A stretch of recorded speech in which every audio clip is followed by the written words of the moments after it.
killer. AJ got him. AJ got paper. Beats in the hood.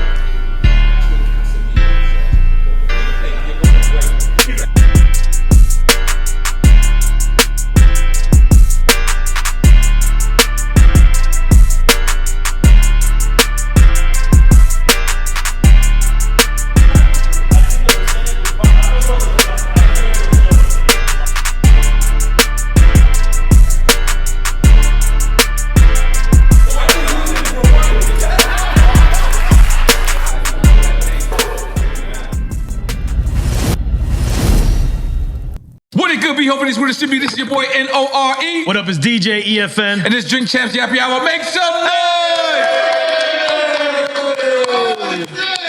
Hey! Now, I don't think I've ever said this, but this man, comedic timing of how he lines up his jokes, how he presents himself, is probably one of the most iconic I've seen to date. Oh, man. It transforms race. You don't have to be, you could be black, you could be white. It transforms the race? I mean, it transcends. It transcends. I'm like, wow. You know what's fucked up? You doing that. What's fucked up is he doing that. We all know what you No, but it transcends race. You actually,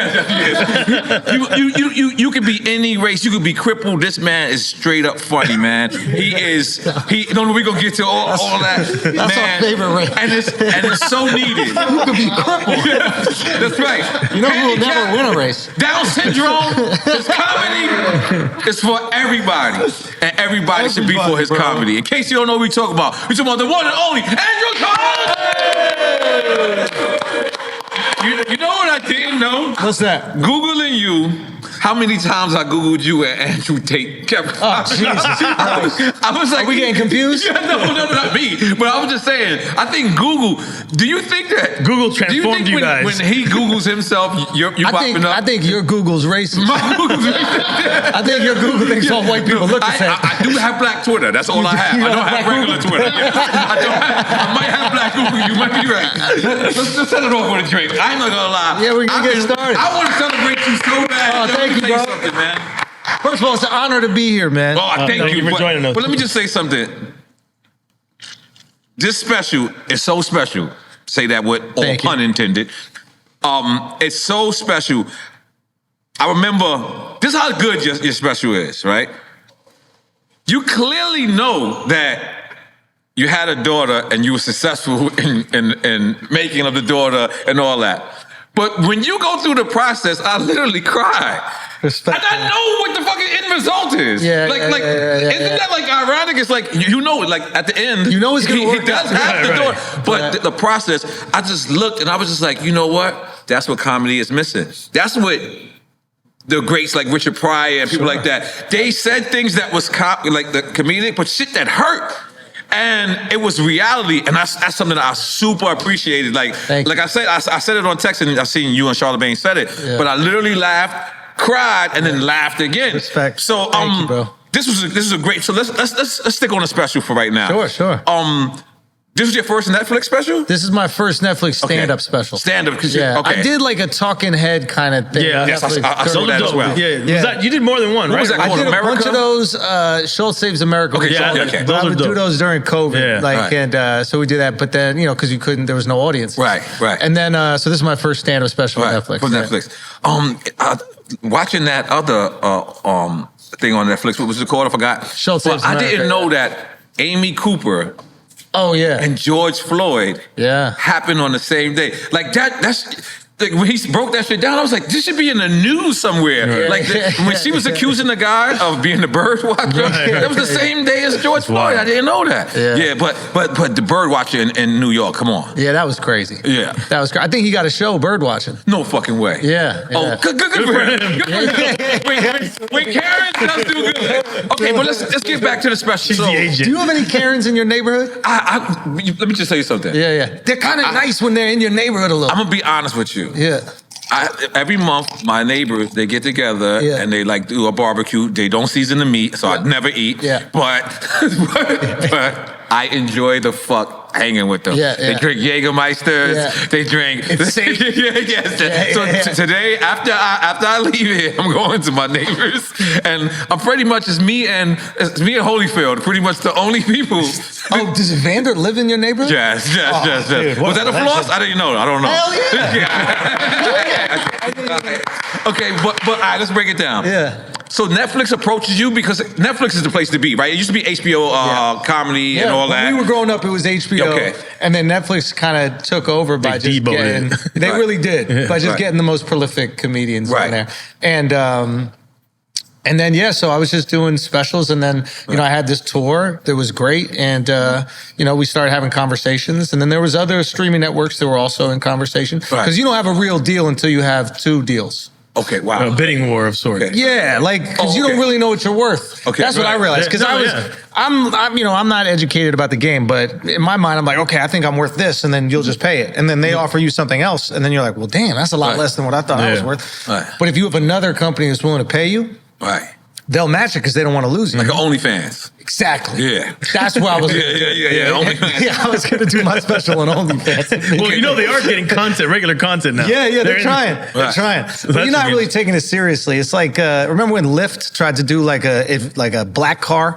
Yeah. And it's like Uber Black? But it's remember, like, no one took Uber serious at first neither. Nah, Uber I did. But my friend was Ubering. I was like, come on, dude, you're a loser. No. You're not gonna make it nowhere. Not almost drive a Maybach like you. But that's why no one took Uber serious at first until I took it serious from the beginning. No, not in the beginning. When it was just like in LA? When it was just in the Bay Area. And all the drivers were scientists? You don't remember I don't remember. You might have had better drivers than me. But that's where it's invented. I first had an Uber, was in the Bay, and I thought the promoter was jerking me by sending me that. I was like, yo, I wanted a car service, dude. This guy, name is Jeffrey. I know him. You know what I'm saying? But OnlyFans, it might can trickle down to that. What would happen if comedy, because people are censoring comedy so much, what happens if comedy winds up on OnlyFans? Shit. Honestly, I'm not gonna lie. Back in the day when we were posting on YouTube, we thought about putting it on Pornhub. I've been on there a couple times. Have you? What's it like over there? It's pretty cool, man. I prefer YouPorn. You prefer YouPorn? YouPorn, Okay. What's your go-to? It's banned in Florida. That's right. You guys can't watch porn. Yeah. Damn. You can, but you have to put your ID there. That's too much information. Told us all about it. He'd be an ex-hamster. You gotta you gotta give your license to go jerk off. That's crazy, bro. By the way, Trick Daddy has a whole campaign against this, and I'm thinking about getting down with Trick Daddy's camp. For real. I'm just throwing it out there, Trick. I will be down with you. Yeah, I think you got to free up the porno. What is the idea? It's like kids. They just say for kids not to get on it. That is good though, because we were watching porn too early. Right. Yeah, but we didn't have. Our era was magazines. Finding a dirty magazine. I remember. We had a lot more ways to get caught. We're older than you. But How old are you? I'm 49. I'm 47. 47. Okay, I'm 41. So you're a little like you guys remember Robin Bird on Channel 35. Okay. I mean, you remember the public access porn that we had in New York? Okay, I'm from Miami. Here. Okay, so in New York we had this. Did you have a TV in Left Rack? Yeah. Left Rack is a rich project, just in case. It's a community. I like this. Keep it going. Keep going. No. You know what's crazy? I didn't know Left Rack was named after a guy. Left Rack. That's my friend. That's my friend. Would you hook me up? You know him? You know him now? Yes, I absolutely know. Oh, that's crazy. It was one of the illest flosses was going out to dinner with Fat Joe and Joe with his people and then I introduced him. I'm like, yo, this is Left Rack, and Joe's just like, there's nobody who owns the Bronx. Like, he's like, you actually know the person who owns your neighborhood. Well, his family, obviously. Yeah. And turn out to be great people, man. I hang out with them, go to their parties. We hang out. His wife is a marathon runner. That's wild. So, yeah, we're cool. Does he know that, like, you single-handedly reduced the value of those properties by, like, 20%? Well, actually, it's quite... I never thought of that part. It's quite... This guy lost me $10 billion shooting people up. It's actually, if you follow the algorithms, it's actually brought more attention to it in a positive way. Because you moved out.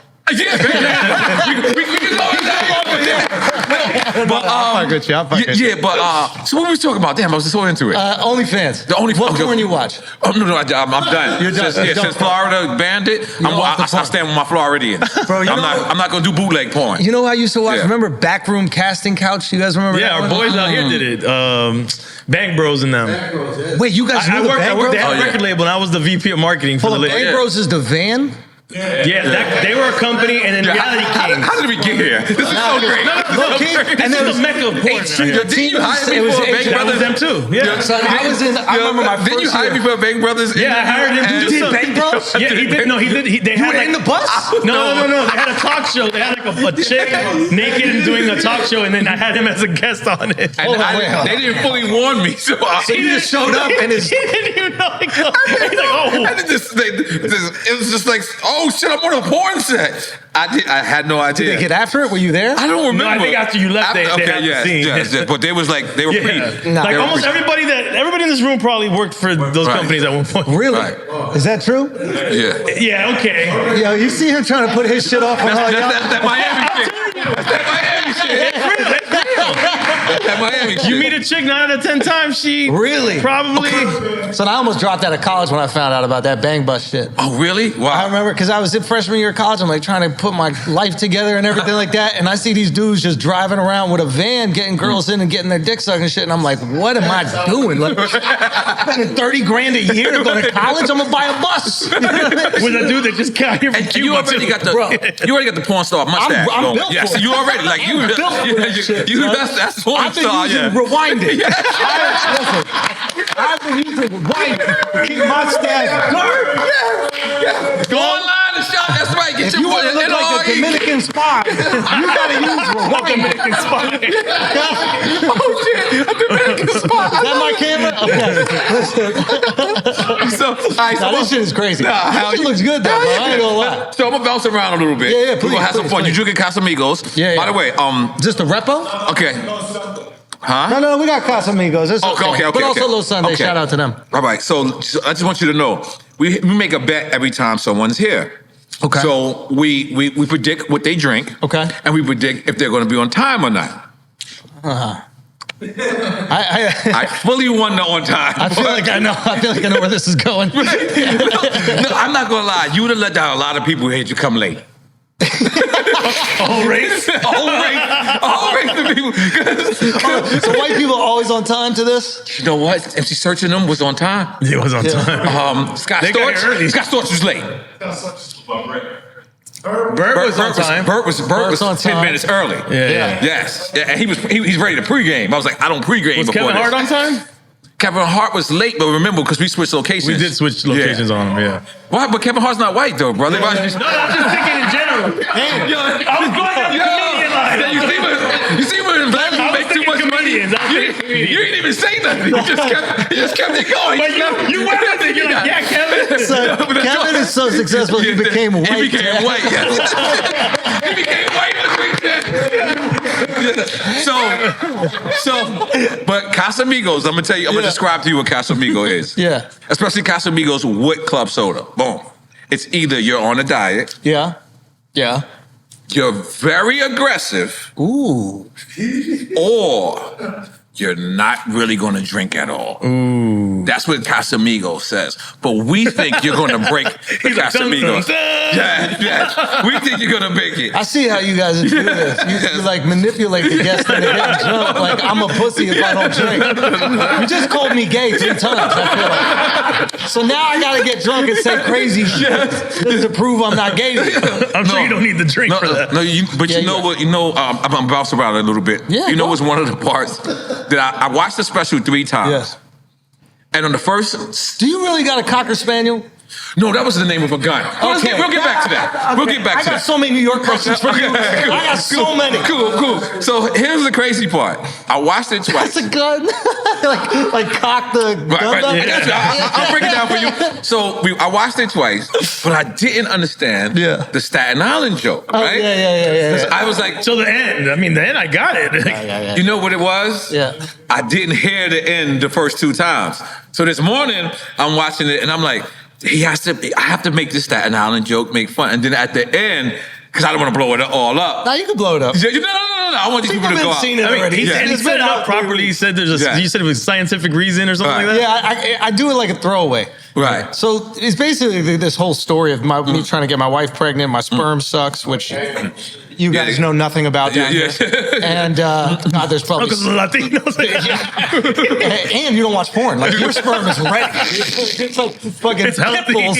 Yeah. So anyway.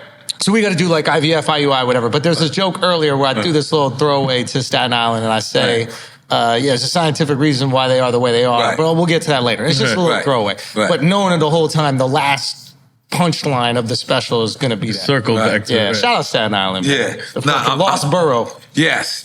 I mean, Wu-Tang really saved them. They really did. Imagine Staten Island without Wu-Tang. But here's the thing. It made people think that Staten Island had black people. I think all the black people in Staten Island were in Wu-Tang. And half of them were from Brooklyn. Exactly.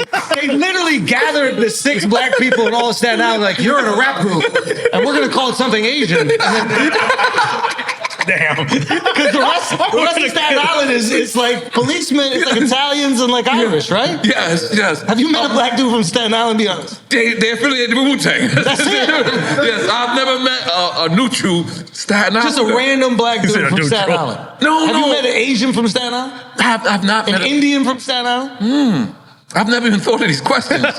So it's all going over my head. I can't say I recall. Yes. I mean, you're not going to do it. Imagine moving to New York and then you got to take a ferry to go to this place. You're like, no, there's no way. But do you think Staten Island people have a hit out on you right now? No, that's love. They know it. They know my heart, man. Yeah. They also got great sense of humor. They like fucked up jokes. Right. Like they never got sensitive. Right. You know what I mean? Right. When everybody was sensitive, Staten Island, you could say whatever the fuck you want. Right. And you think, one thing you said about the special, that I agreed and disagreed with. Sure. You said that Chicago people are more prouder than New York people. No, I say we're more proud. But okay. It's close. But they brag about things that they are should. crazy. The team shit was hilarious. Yeah. Because I'm gonna tell you the reason why New York has to be the most proudest. We are, without a doubt. Like a person from Brooklyn, people from Miami do this too, but a person from Brooklyn don't even feel like they're from the East Coast. He's right about this. They feel like they're just from Brooklyn. They're not even from New York. They're not even from New York. And I'll be like, yo, bro, I can walk to your house from Queens. And it's just a different planet. So New Yorkers are very proud people. No, we're the most proud, but it's like, we should be. It's the greatest city. Right. It's the only city I think that people move to and then immediately start saying they're from there. Right. I think people will move to Miami, but they'll be like, I'm actually from whatever. But people will move to New York and then day 2, they're like, I'm a New Yorker. Right. So that's great. Like they got hazed though, because you get hazed there immediately. Yeah. Living in New York is not easy. No. It's unnatural. Yeah. Like living on top of each other in these little boxes. Like you don't see sunlight for like 3 months. Like it's wild. It's a weird place to live. This shit is nice. We were walking around this neighborhood now. You guys pulled up on us. That shit was terrifying. Yeah. Don't let the nice scenery there's fool still you. a bad area right here. They ain't cleaned this all up. Yeah. Yeah, they got some cleaning to do here still. Yeah, still. Yeah. So let me ask you. Right? Like did you sell out the Garden first and get the Netflix special, or you had the Netflix special and then sold out the Garden? I think probably sold out the Garden first, right? Yo, really? Okay. Yeah. Now, as a New Yorker, Thank tell you you. something, man.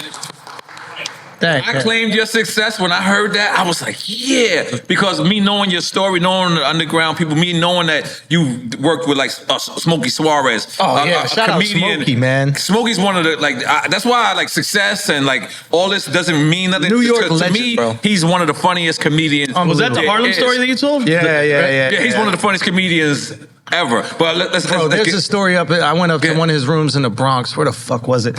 And this when you got punched in the face? No, that was in Harlem. But he had a bunch of rooms. So he was like one of the goats in New York. And there's, you would run a few rooms. It would be like weekly rooms. And he was so sweet. He would just let me come to whatever one, go up and get on stage. And he did that for pretty much every young comic that's coming out of New York. There was willing to do all the different circuits, right?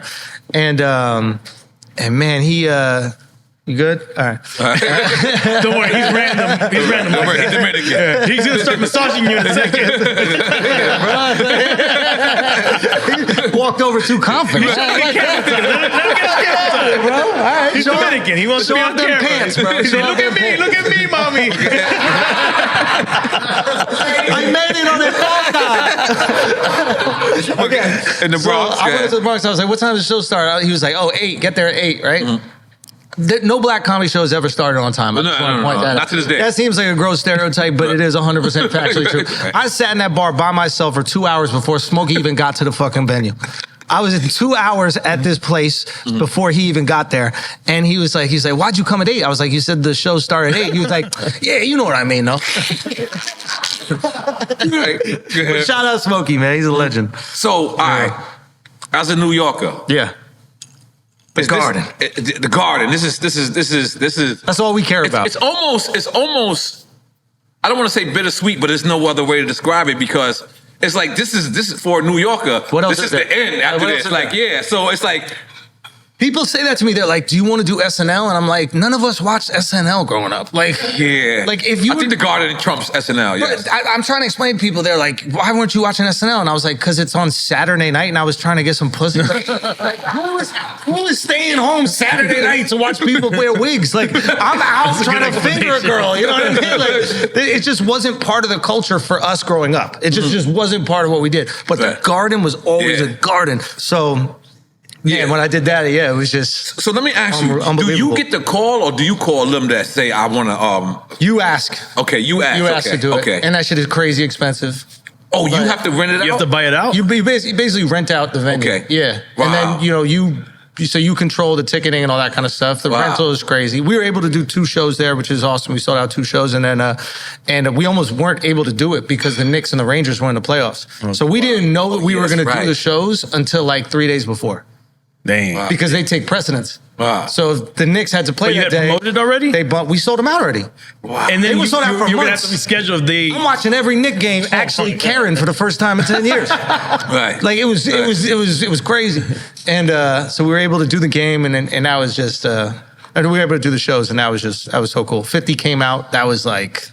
And did that happen to turn out to be the Netflix special? No. We did the Netflix special at the Beacon. Oh, wow. Yeah, so we did a different venue.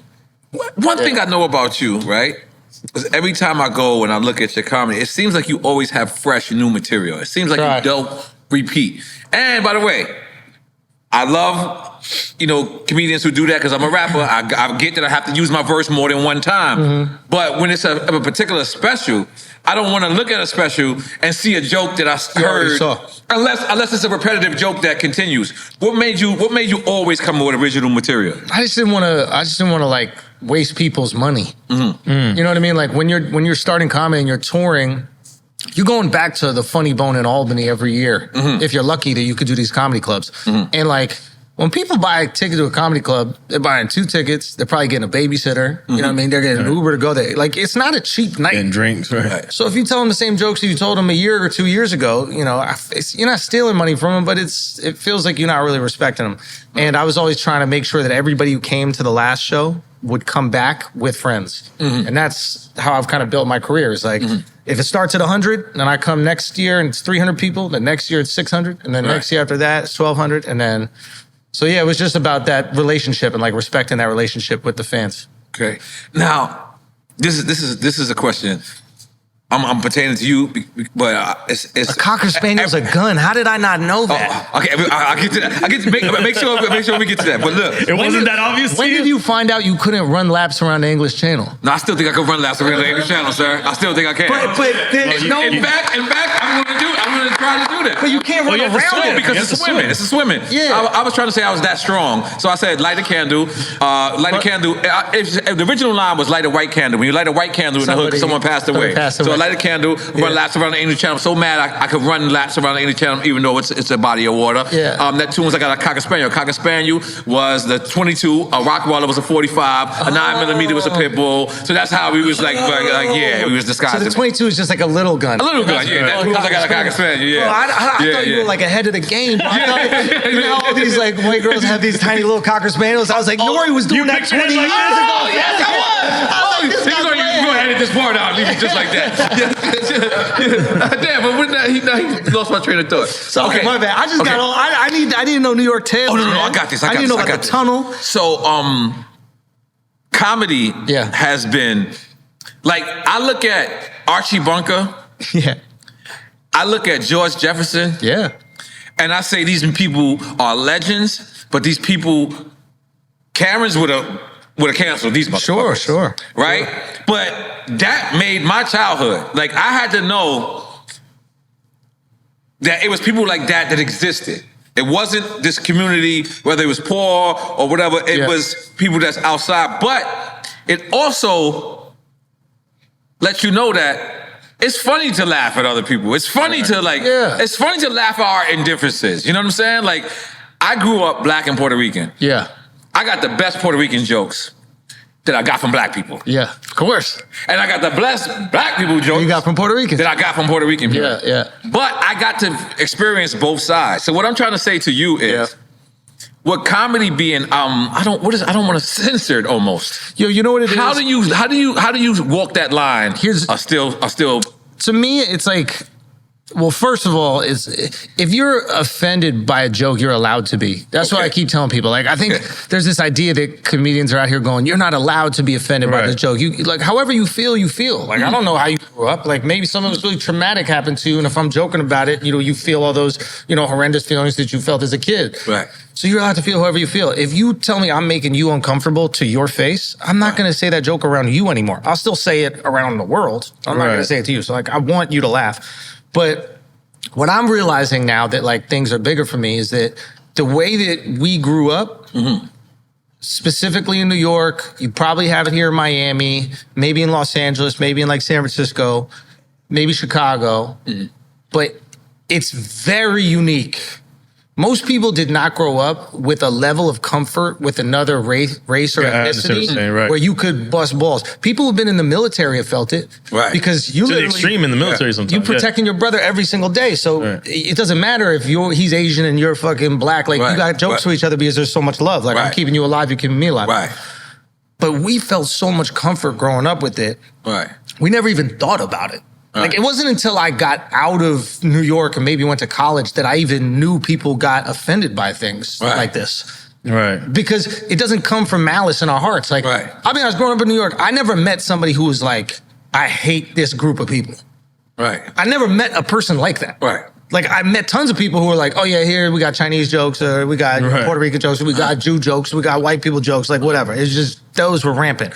But I never met like I identify as a racist person. Right. Like, did you meet any of them? Oh, in jail, yeah, but that was a different. Yeah, but you got to do that in jail. Yeah. Because you guys are bad. Yeah. So how would your stuff, when you toured though, Middle America and these smaller towns where things might have been more segregated, how did the jokes come off? Smaller towns aren't the issue. What I find the issue is probably like it's probably like white people that came from maybe more affluent or suburban areas. Maybe they're from like Vermont or Maine. They don't really have any minority friends. And they're trying to do what they think is like the best thing they can do, which is like protect people who are oppressed. Like the uber liberals. Yeah. Right. Yeah. And I'm not trying to make a political thing because it comes from a good place, a lot of them, right? Some are just virtue signaling, but some are just like, hey man, I don't want his feelings to be hurt. You shouldn't do that, which is like kind of nice. You want to protect somebody. What they don't realize is that like, because they don't have friends that are minorities, they never even hung out with minorities, they kind of are infantilizing minorities. They're like making kind of condescending. Yeah, they're making them babies. Like they also like they can't defend themselves, or like they don't also have jokes. Right. Like we're not worried about making a joke about somebody growing up in New York because they got jokes back. Right. Like if you were gonna crack on the Asian dude, he's cracking. You don't understand him, but it's coming back. You know what I mean? Like even gay people. I know some of the funniest gay. I know some of the funniest gay people ever. Like when you said, what did you say? You said the butt full of shit. No. You said, damn, I'm forgetting that, but I got it right here. You said, oh yeah. It's either you're Christian or you're going to heaven. I didn't make this up. Like I can see my gay friend saying, "Oh yeah, well I'm going to dick heaven," like saying some dumb shit like that. Because I'm sorry. Clip it. I'm sorry. I'm being honest. Like repeat it. That's it. But that one line's going crazy. Okay, here's I'm going to dick heaven. I can see him saying that. I'll tune on it. But here's what's crazy, right? Now we know what you were on the run eating. With the cocker spaniel. Don't make me on me, man. Chill. So hold on.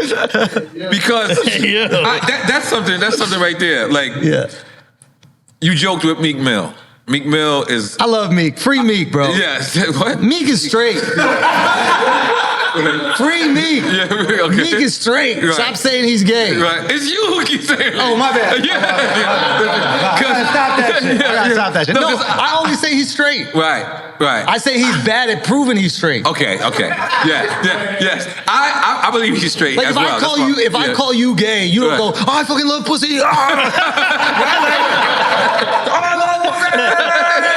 Right? You don't, but if you did do that, me and your family look at each other like, yo, what the fuck is that? But you gotta now let me go to dick heaven.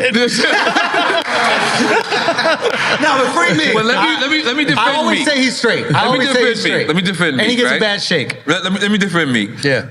As a person who has never been accused of being gay, right? Yeah. He's probably thrown off because that's probably the furthest thing. He probably used to like the Illuminati rumors, used to like, you know, what's the guy, Mike, Ruben Benson, what's the guy, Michael Rubin, used to that other shit. But when he's being bombarded with these gay rumors, he's like, so I mean, like it's like someone calling you Four Eyes or some shit like that. You're like, he's just not used to it. Yeah, so he's also got to see the pictures from that party in the Hamptons and be like, yo, what the fuck are we doing? Like, yo, every summer you see the pictures and it's crazy.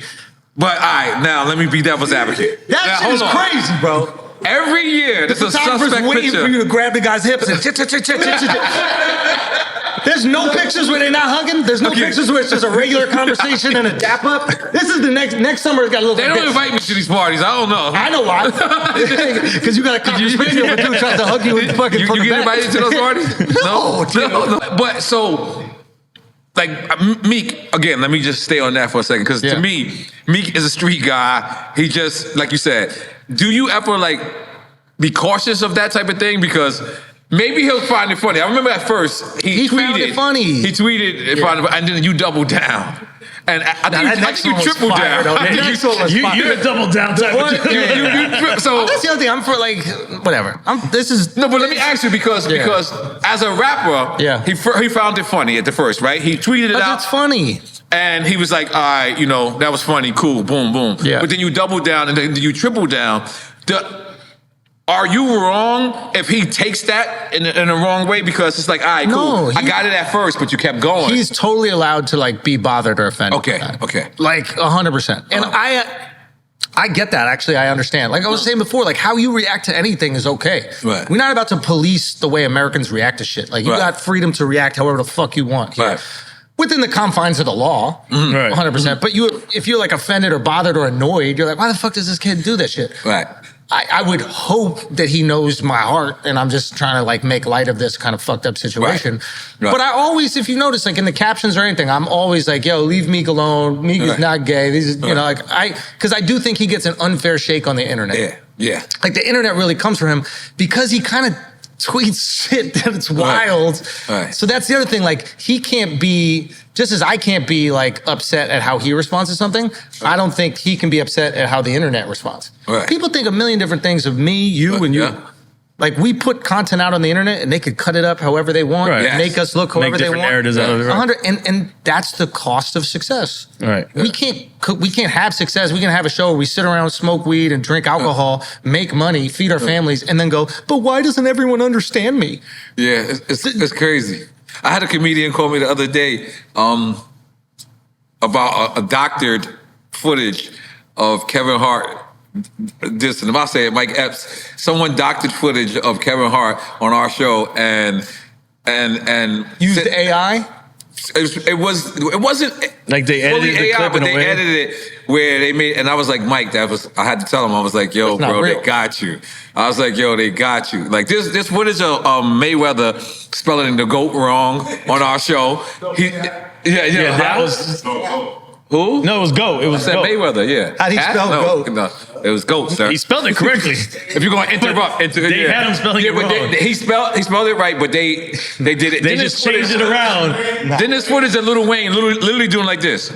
He blows the weed thing off, but they reversed it so it goes like this. And they go, look at N.O.R.E's face, and Lil Wayne goes like this. And it looks like he sniffed a line, and I go, oh shit. And I'm like, you idiots, we would have edited that shit. But Shit is wild right now. yeah, shit is wild. Yo, but free Meek though. Okay, yeah. If you had anything to say to Meek to I love you. Okay, that's dope. And anytime you want to tweet about how much you love girls, just hit me first. I'll approve it. Right. And then you put that shit out. And next time you get invited to that party, wear black. Yeah. You see what I mean? Like, you gotta do something to At let the white people know party. you're not allowed to hug me from the back. You gotta do something.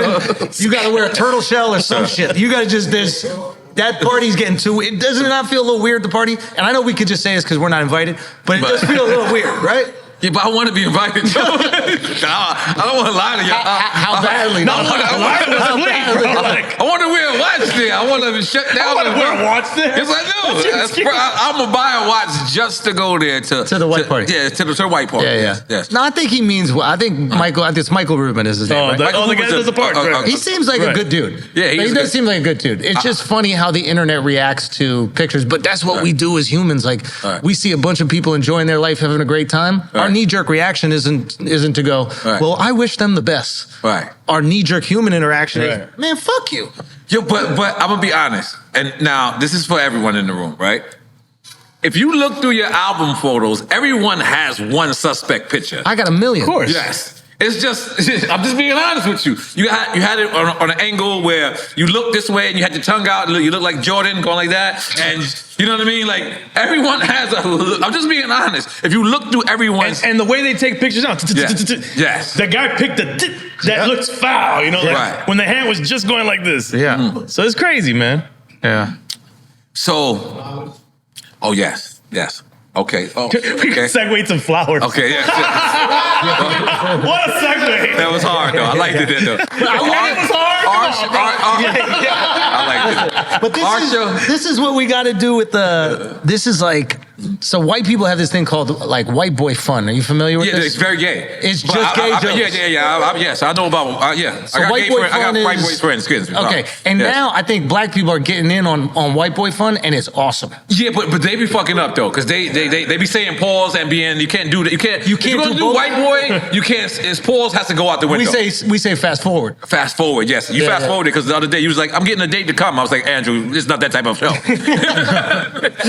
So I think that the more you embrace the white boy fun or the gay jokes or whatever like that, the less it can hurt you when it happens. Right.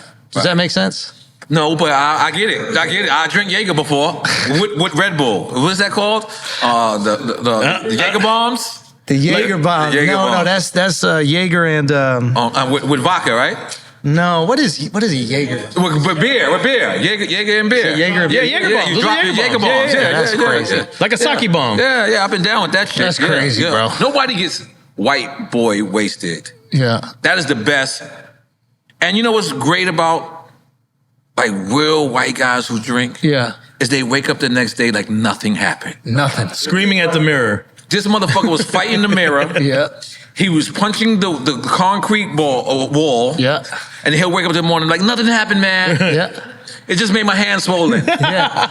How awesome is that? Yeah, he was punching a fucking concrete wall for 20 minutes, calling it Albert. Albert, fuck you! So I loved it.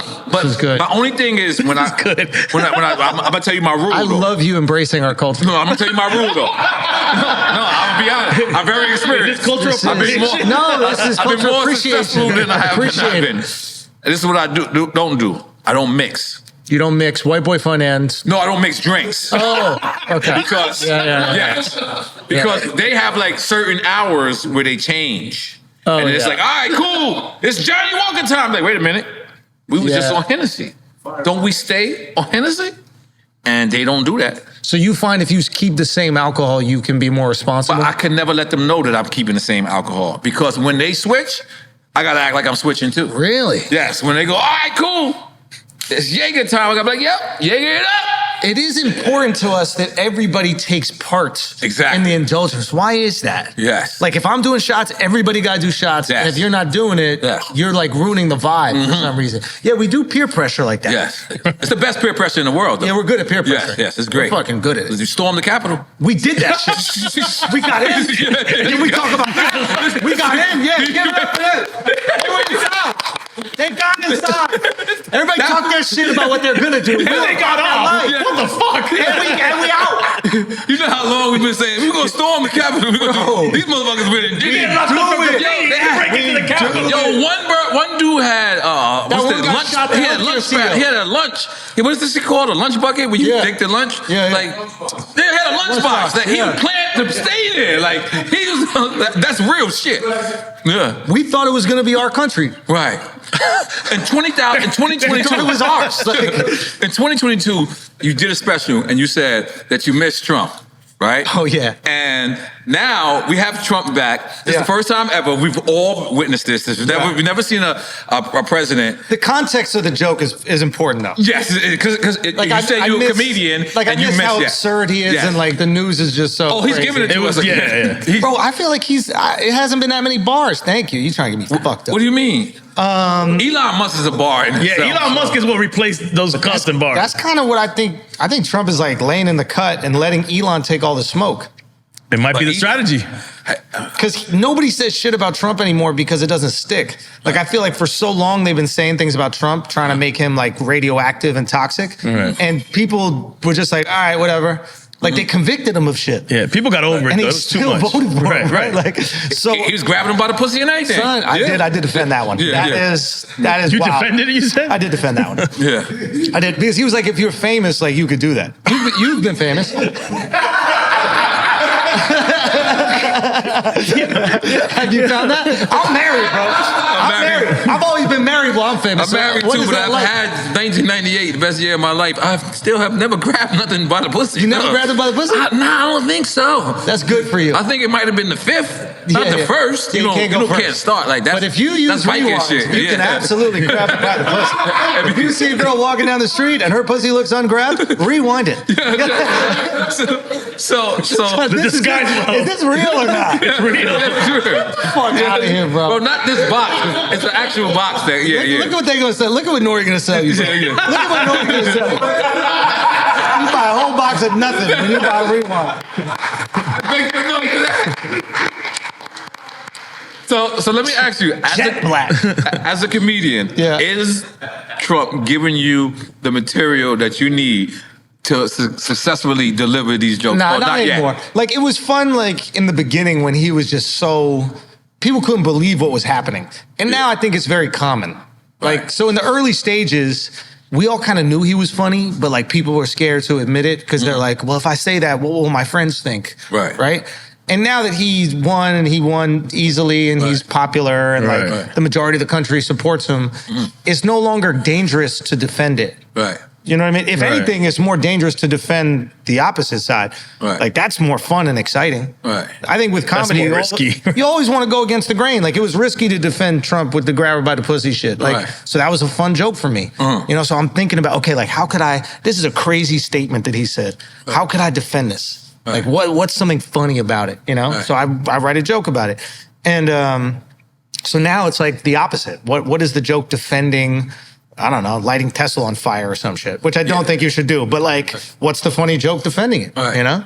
But when he met with that dude that had the sweatsuit on, Zelensky? Yeah. The dude with the sweatsuit. That shit was crazy, right? That shit was wild. That shit was crazy. that was a rap battle. That I don't give a fuck what you talking about. But it was 2-on-1 That was Smack TV. in their neighborhood. That was, yeah. No, he that was like, "You're in no position. You're in no position." I was like, And he was touching me. That contact. That was the first time I was like, "That's some Queen shit right there." He's like, "You're in no position." This is the Queen shit. One of the reporters goes, and it was like a Russian reporter. She goes, while they're all there, he goes, "And what if Putin doesn't accept the ceasefire?" This guy's German? Whatever. How do you do Russian? That is German. Fuck, that is German. Okay. How do you do Russian? I'll take German. Okay, that's it. Yeah. What if the Germans? What if the Russians do not accept the ceasefire? Right? And Trump just looks at her. He goes. What if someone drops a bomb on your head? What if?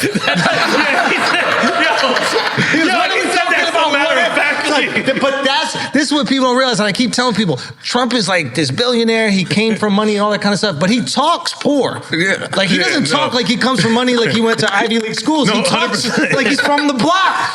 He's just off the cuff. So, what if someone drops a bomb on your head? He's the president. He just told the reporter, what if someone drops a bomb on your head? He's like playing the dozens with you. That's it. He goes, what if? I mean, to a woman.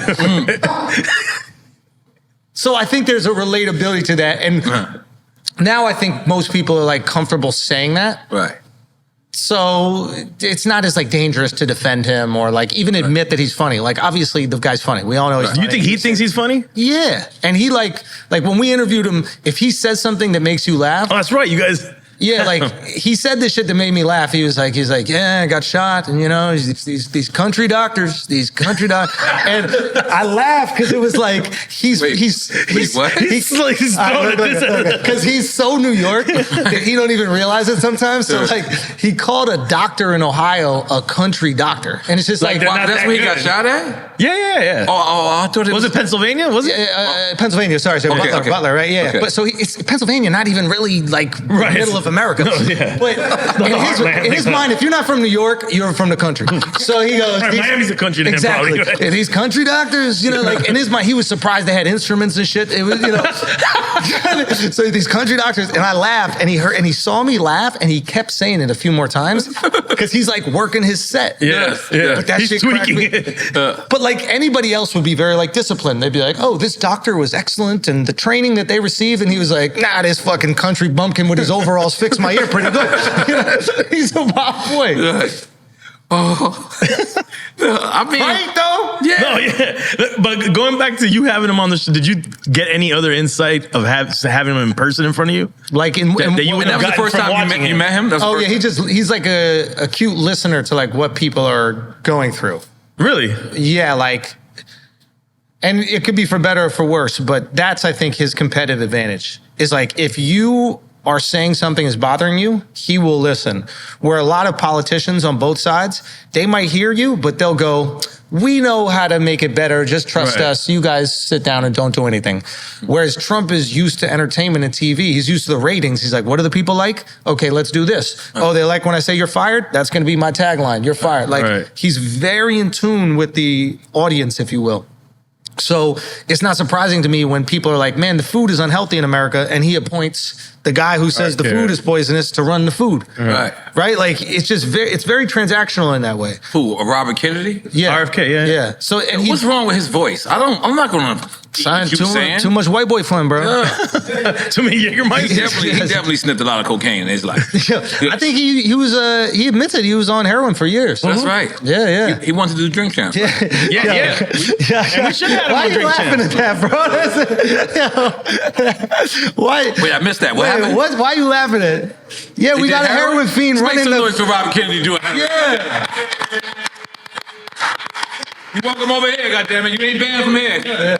Come do heroin over here, goddammit, and show the American people how to eat. Exactly. Only a heroin addict can show you how to eat. But he looks good though, like for his age. For his age, And who's his best friend? The Rock or something? His best friend? Yeah. The Rock. The Rock with Robert Kennedy. Google it. On some crazy shit. Google it. Robert Kennedy and The Rock. He's like, that's his friend. That's a tag team? Yeah, Google it. You just made that shit. No, it's one of the Let me tell you something. Google it. That's the most Trump yeah, my shit. Google's different. Your It's not Google's my way Google. different. No, there's no way. It has Google's the slowest Google in the fucking world. Yeah. Your Google's not on cocaine. ChatGPT or some shit, Just bro. you're on cocaine, your Google's I'll not on look cocaine. that shit up. I Yes, Robert guarantee Kennedy. he's gonna find his Some celebrity. I swear that you write in Spanish. It's not on The an Rock. English It's somebody platform. else. It's a celebrity. It's not The Rock. Who? The Rock and RFK. Yes. I mean, everybody's good friends with a Kennedy, so I guess. I ain't Yo, got no shout Kennedys. I got Kennedy Fried Chicken. No, I'm saying it. They all have celebrity I know them. But they were down with Al Qaeda. I've never seen The Rock and RFK together. It's one of these actors. He was supposed to run, and he was going to have him as his VP. Oh, I forget what it I does. see what you're saying. I forget what it was. And this is when he was trying to come to Drink Champs. That's how I know. We should have had him on. You gotta have him on. No, we were he's supposed to have him on. He's great. He's charming. Yeah, but he ain't going to drink, so. Oh, that's right. Who cares? No, we have people that don't drink. Do you have sober people on here? Yeah. But I want him to drink. You want to hear the stories? Yes, I want him to drink and be like, hey, man, I remember Marilyn Monroe was sniffing coke up for this. I want to hear that. He's the son, though. That's his uncle. Oh, that's the son. No. That's the son. That's not the son. No, his father too. You know, his father smashed Marilyn? supposedly, yeah. Wait a minute. They was I thought they was wilding out. all of them. Let's make the noise for Kennedy's getting loud. Kennedy was wilding out. That White House must be crazy. Oh yeah, that was. Did you heard that Kid Rock has a replica of the White House in his where he lives? This is property. And his property. Wow, I didn't hear that. Yeah, and all they do is cocaine all day. He made a White House to do Allegedly, cocaine. this is not accurate. Nah, the cocaine part I made up. Yeah. But yeah, I did. That part I made up. But no, I heard that he has a replica of the White House. But I've seen that. Yeah, I've seen this. When you walk in, it's like a party house stuff. Oh, okay. That's what he does is parties in the Yes, White House. yeah. All right, that's vibes. Yeah, that's a that's lot. vibes, right? That's a lot of money. You got to have a lot of money To have a replica of the White House be your guest house. to be a guest house. Yeah, that's a flex. That is a flex. Yeah. Yeah. I heard Kid Rock is a little racist, but we'll still have him on. Yeah. You want He's racist? I don't think Kid Rock's racist. Do you think? He's conservative for sure. Listen, you said something about a MAGA hat, right? Yeah. Okay. Just so you know. Yeah, the Tesla truck is the new MAGA hat. Which is crazy. Which is crazy. Because it was the ultimate symbol of liberalism at one point. But the MAGA hat, by the way, I wake up every morning, I see this Latina lady every morning. The one from the thing in his special? No, that's the Latina nurse. That's the nurse. The nurse doesn't come out. But I see this Latina lady comes out every morning on the beach, and she has a Make America Great hat. She trying not to get sent back. And I swear to God, And they're sending them back. me, Los, and Mitch has been running this shit for maybe 3 straight years straight. We see her every single morning. She does not know whether to say hi to us. But guess what? What? We don't know whether to say hi to her neither. But why? We don't know. Why can't you say hi to she? You're Cuban, right? Yeah. She looks at us. We look at her. You don't think he's MAGA, bro? No, I'm definitely not. No, it's I can't. Y'all believe in this shit? Are we really gonna believe in this shit? I know where you're coming from. My Cuban peoples are hella MAGA. Yeah. I got some Puerto Rican MAGA. I'm not mad at Trump right now, but I'm not MAGA. It's horrible. Ain't nobody more MAGA than a Cuban in Miami, bro. Let me tell you that. You're right. Stop it. Everybody, you gotta stop it right now. Yo, you're right. Hold on. Let me just tell you something. Me and I regret, how me and Yankee fell out. Hold on.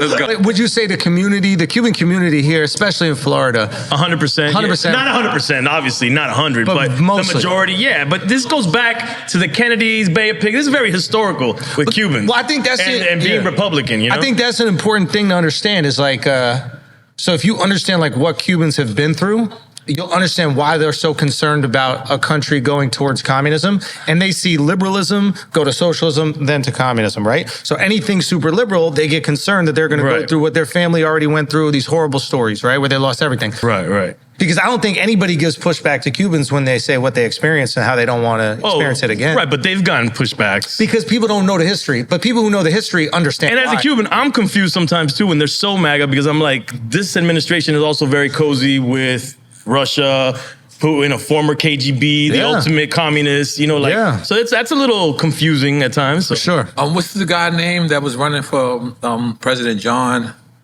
I think President John. No, John. What was the guy name? And I believe that particularly is when me and Daddy Yankee stopped speaking was because he had endorsed him. It was a Republican guy. Oh, John McCain. Yes. Oh, McCain. So you guys stopped talking over politics? I believe so. No. I believe so. Oh, when he publicly, at that time. We got to call him. Who, John McCain? No, Daddy Yankee, bro. Let's go get him on the phone now. What is that? Call hell. Get John McCain on the phone. I mean, heaven. Excuse me, my bad. What the fuck? I didn't mean to say that. No, we got to call. Yeah. Man. Yeah, but that's where I pinpointed. Wait, so you guys caught beef over that? I publicly denounced him for publicly. You were against McCain? Of course I was. And he was for McCain? Oh, yeah. And I believe McCain was against Obama, or was Yeah, Obama and McCain ran against each other, but they had like a really very cordial. Yeah, very cordial. They had respect. But this was like in the beginning. And then Trump shitted all over McCain after death, which is wild to me. McCain said he didn't even want to come to he didn't want him at his funeral. Yeah. He told he on his deathbed. He said, "Tell Trump don't come to my shit." Yeah. Do you know how mad you got to be on your deathbed? Niggas say, "Yo, what you want?" He's like, "Just make sure Trump don't come up to my shit." Yeah, like this. See, there's a lot of craziness in all of this shit, dude. This is wild. Wait, why? So you haven't spoken to him since? I believe I could be getting my time. That can't be the reason. I mean, I have me and him have no other problem. We have nothing. We haven't spoken 17 years. I believe that's. I tell you, I believe that kind of says it's something. He didn't want to talk to me on that flight. I don't have no text. I think knowing that I was your friend. Huh? On the flight to LA, I told you he was right next to me and he didn't say a word to me. Oh yeah. Okay. See. I don't like there's something. Nah. I don't like this. We could have seen each other, but it's okay. What I'm saying is that's how deep politics is. That's why I brought that up. Yeah, but like, and the we thing need to get about away it is, from that. thing about it was, the polarization, the way that it divided. Like Nicky Jams. Remember, I didn't understand Nicky Jam supporting Trump neither. I didn't understand all that. But then Nicky Jams came out and then he called him a girl. He's like, he's one of, he's like, I'm introducing Nicky Jam. She's hot. She's one of the hottest out there. He's talking about a guy, Fire, bro. Yeah. And then Nicky Jam still stayed on the campaign until Homeboy did the comedy special and called Puerto Rico a floating garbage, which was horrible joke. Horrible joke. Who said this? So Tony Hinchcliffe. Oh, that's right. That's right. Yeah. Tony, I'm about to say you don't get Puerto Rican newspaper? No, that's right. You only get the Cuban newspaper? Tony is hilarious comedian. You know, he did not take it back. So here's the thing about that joke, and like he actually had like a thoughtful explanation kind of what happened, but I didn't realize this because at first when I saw him do the joke, and like Tony's a buddy of mine, like I love Tony, but what I thought is that he just doesn't understand what Puerto Rico was. That was my knee-jerk reaction because Puerto Rico to New Yorkers, like if you saw the way the audience reacted, they were like, oh, like they didn't cheer at it. They were like confused because to New Yorkers, Puerto Rico is like our first exotic vacation. Right. Like when you grow up kind of regular in New York, you don't get to go to Cabo or some shit. Your first exotic vacation with your family is you go to fucking Rincon or whatever and you just enjoy Puerto Rico, right? So I was like, okay, maybe he doesn't know how we feel about Puerto Rico. And then, or that it's even a U.S. territory, that they're U.S. citizens. Exactly. So he goes, and then I was either talking to him or watching him say something about it. He goes, dude, actually it had nothing to do with that. It's an old bit. Do you remember when there was a floating pile of garbage in the Atlantic? Yeah. Oh, I don't. Yeah, with the way the shit was moving, it was combining it. It was like miles wide. Yeah. So it was a play off of that. Oh. But because that was a story 3 years ago, we didn't really make the connection. You know what I mean? So it wasn't really... I mean, I understood that connection. I just thought it was in poor taste for that. You're smarter than the rest of us. But I guess the idea was, it wasn't just, hey, this is funny because I'm calling something garbage. The idea was I'm playing off of this thing that's happening, this, what would you call it? Like some sort of like a recycling issue in the world and the oceans or whatever. Doesn't matter. I hate explaining jokes, but it's not what I'm trying to say is like, it's not coming from this place like, this is how I see Puerto Rican people. I think they're garbage. It was a play off of this like horrible thing that's happening. And I'm going to tell you. But it was the platform where it was said, I think. On the Trump made it a little weirder. This is what I keep telling people is like how everybody interpreted that is okay. Right. Like we can't be upset at how people interpreted it because they don't have all this information about him. They might not even know who he is. So if that upsets them, that's all right. No, but I'm just explaining where he's coming from as a friend. I'm gonna tell you where the people were coming from because right now they have all this tax breaks for the wealthy people that's coming into Puerto Rico. I saw a lot of Dominicans agreeing with that joke. I just want to let you know. Yeah. About what, Puerto Rico? When Tony said that shit, they were like, Lee was like, let's fucking do it. But here's the deal. They have, and Bad Bunny recently like made like damn near a whole album about it and made visuals about it. They're visualizing a Puerto Rico without Puerto Ricans. So you're talking about that tax break where essentially you pay $0 in income tax if you make over a certain amount of money. And you have to live there for there's a lot of 6 people months in one day there. or 7 months one day. We know people. Yeah. The idea is to like bring people into the, what is it called? Territory? What do you call it? Territory. To bring people into the territory that have a lot of money and hopefully they'll inject money into the local economies. That is the idea. But it's also could be gentrification because now you're bringing these people with money. They can move people out. They can make it their own. So I Those get are your friends too? Yeah, no. I first of all, I get why people do the same shit in Florida, by the way. Okay, I'm out here.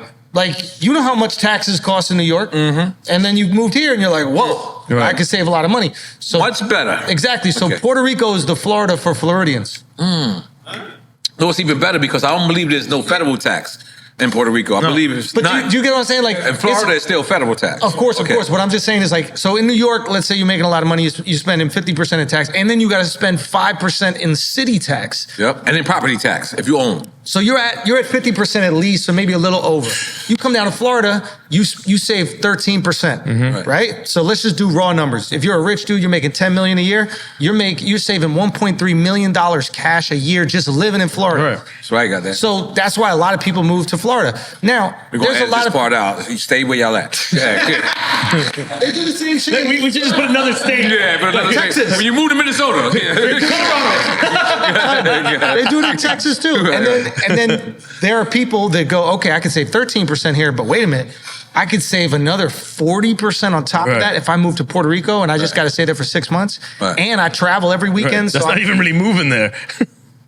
So I guess I'm hesitant to criticize everybody that goes to Puerto Rico to do it because I know a lot of people that move to Florida to do that exact same thing and Texas to do the exact same thing. So you're just doing it to different levels. Now it does suck if they're pushing people out of certain areas. That's the part. You can't criticize who's That's the part that made that Puerto Rican joke not funny. It's because that was something that I didn't realize that they were going through. And then Bad Bunny and then Nicky Jams came up. It was like, I'm not taking back my support of Trump because of that joke. And then the people was telling them like, yo, look, how many people like this? Like I remember Queensbridge. I remember at one point, this is when Trump wasn't president. Trump was just the real estate tycoon, and letters was under these people's doors. And they was giving everybody like $10,000 to move out. Because they wanted to turn Queensbridge into the first Manhattan development company. Queensbridge is fucking a golden mine. It's right across the street. It's right across the street.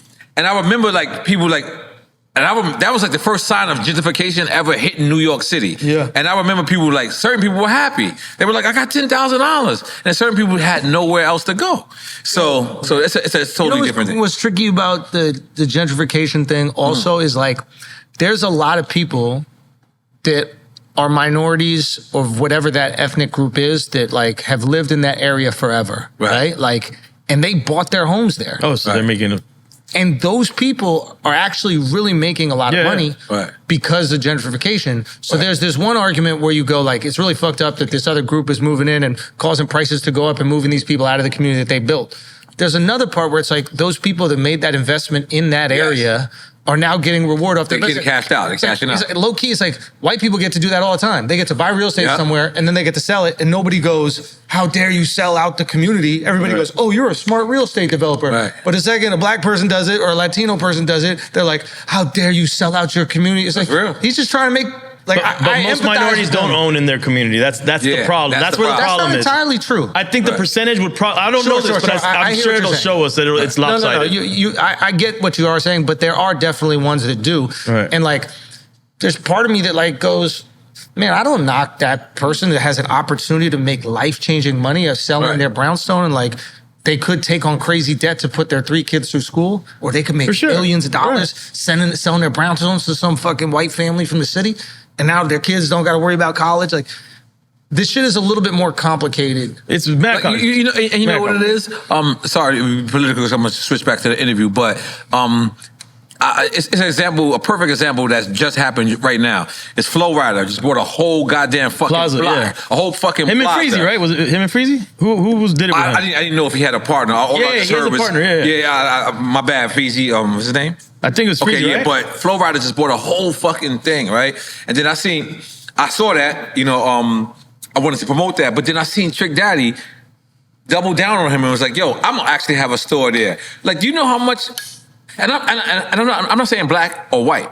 I'm saying hip hop. I'm saying the people who understand that we want our community to be better. Yeah. The more things like that happen, the more this shit is. It's the education, man. We haven't gotten the financial education to make those moves, and that's really where we fall short. That's like. I think the illusion is that white people got that financial education too.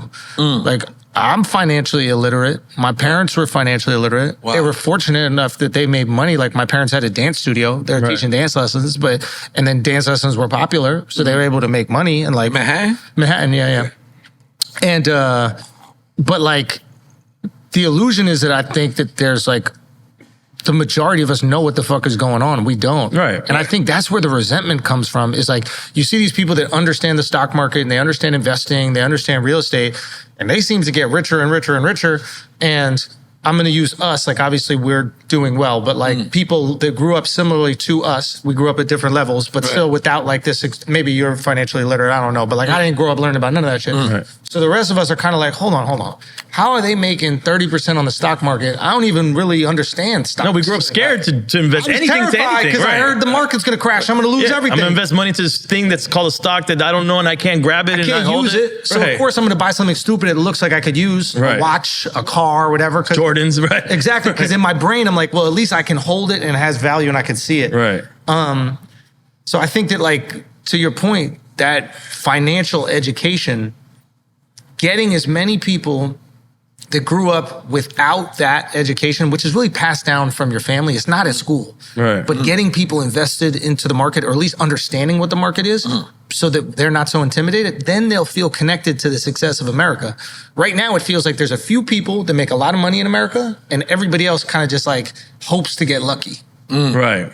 That's the sentiment that I feel. No, I saw you talking about that. It makes sense. Like, once you're invested, then you're invested in the whole country being successful. That was this idea, and I'm sure that like it's short-sighted and there's definitely holes in it, et cetera, but the gist of it is there. Like, it makes sense, right? If every American born got $10,000 put into an account that was invested in the S&P 500, so like the top 500 stocks that are being traded, and they weren't allowed to touch until they're 22, I wonder if they would have a lot more positive energy towards American industry, simply because let's say they're 15 years old, in 7 years, you want these companies to thrive, because in 7 years, you're going to reap the benefits of that. Right. So instead of lighting Tesla on fire, you're looking at Tesla, you're going, holy shit, this is an American-made auto company. 100% of the cars are made in America.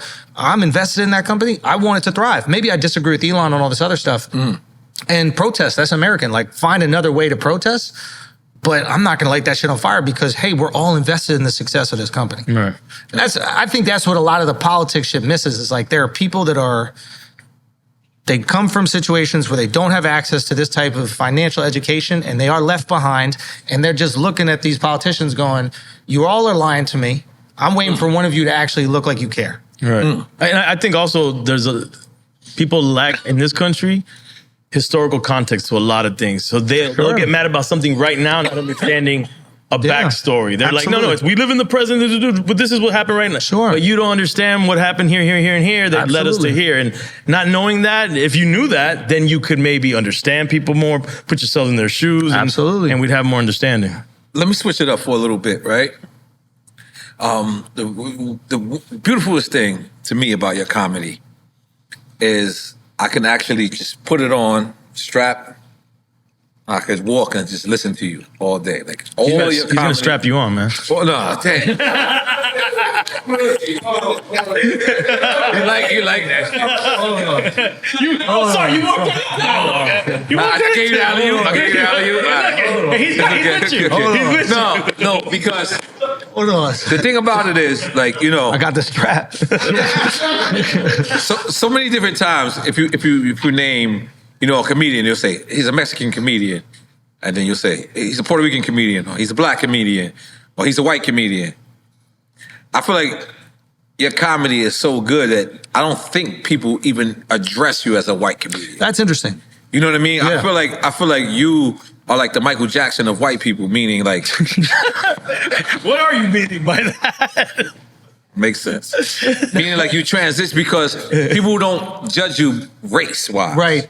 They judge you comedic-wise. Like if you speak to a person that's white, they don't look at Michael Jackson like he's a black person. No, they just say he transcends race. yes. And to me, that's what you do with your comedy is like Mike Tyson isn't black. yeah, He's Mike Tyson. He's Mike Tyson. Like OJ. He's OJ. Yeah. He's No, OJ. No, OJ became black again though. No, he did. No, OJ No. transitioned that shit. You know what's funny? Yeah. No. Hey, fuck it. Let's just go with Onto it. something? No. Not to cut you, Yeah, no, you're but good. like that is a good point because I remember there was a lot of contention when he said that. Like the documentary came out that OJ was like, "I'm not black. I'm OJ." Yeah, and everybody looked at that like he was like maybe embarrassed of being black or something like that. But I think he was making a statement that was kind of true, that he was so famous, he was beyond his race. Yes. And I think you can, like, Will Smith is Will Smith. Yeah. Denzel is Denzel. Right. Like, they're beyond Their brand the transcends all of that, right? 100%. Right. That's a really interesting, and Michael Jackson is that. Right. Yeah. I don't know if you remember, George Jefferson and Archie Bunker had a conversation, and then George Jefferson says to him, like, he asked him about a black dude, and then he's like, it's Sammy Davis, I believe. And he was like, Sammy Davis is not black. And then George Jefferson is like, what? Yeah. And like, certain people transition that. Yeah. They don't look at them like Michael Jackson was one of them. Yeah. Eddie Murphy was one of them. This is crazy, right? It is interesting, yeah. And to me, I'm sorry to throw you in that. No. I'm sorry to throw you in that. Compare me to the racist. I'm sorry to throw you in. Compare me to Archie Bunker.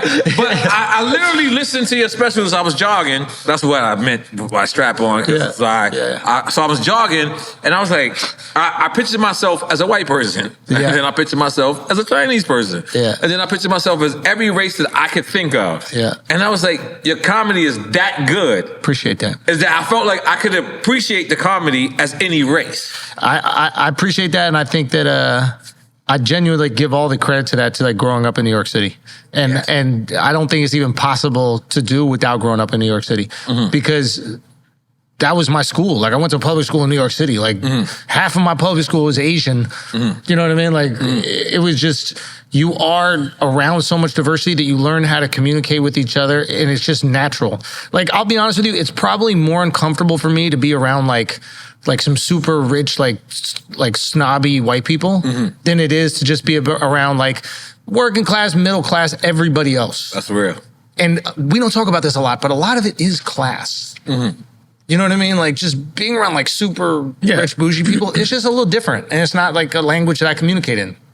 I'm a little rough around the edges. I'm going to make some fucked up jokes, you know, whatever. And they might be like a little put off by that.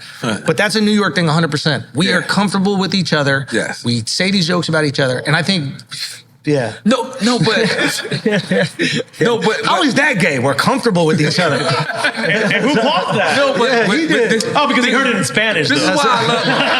He just heard But this is why I love your comedy. Like if this was right over the edge, you go right there. Like you're right there. Like, and most people laugh because I don't know how to explain it. It's just like, well, that's the beauty of stand-up versus like sometimes a podcast. Okay. Like when we're just chopping shit up on a podcast, we might say some things that go over the edge. And then we look back and we're like, yo, what the fuck were we talking? Like, that's crazy. That happens all the time. All the time. Whereas with stand-up, you say that on stage for a year, and sometimes it goes too far, and the audience is like, nah, we didn't like that. And then you just slowly refine it. Right. Exactly. So podcast is like a bunch of lumps of clay, I always say. Right. Whereas like the stand-up becomes like a statue. Right. So, yeah, to what you're saying is... Yeah, we're basically vomiting here. Yeah. Exactly. I'm not gonna lie. We cleanup is not had cleaning up. almost like 200 guests. Not one of them had put on the belt. I'm not gonna lie to you. This is that's a.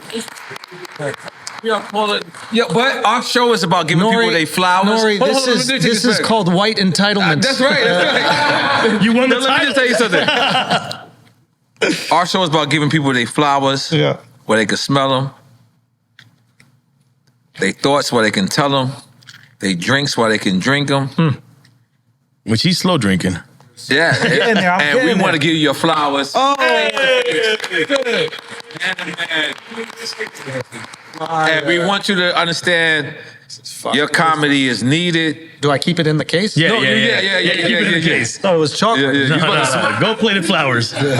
This is fire. I'm keeping this. Yes, yes, please. Because you are truly, I'm going to quote Drake.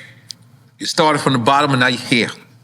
I'll say started from the middle, but I'll take it. I'll take it. My bad. I appreciate you. My bad. I appreciate you. You gotta redo that song. I'll take You started from the middle, now you're here. because I know people who started like From the bottom. that's the thing. Like, pause.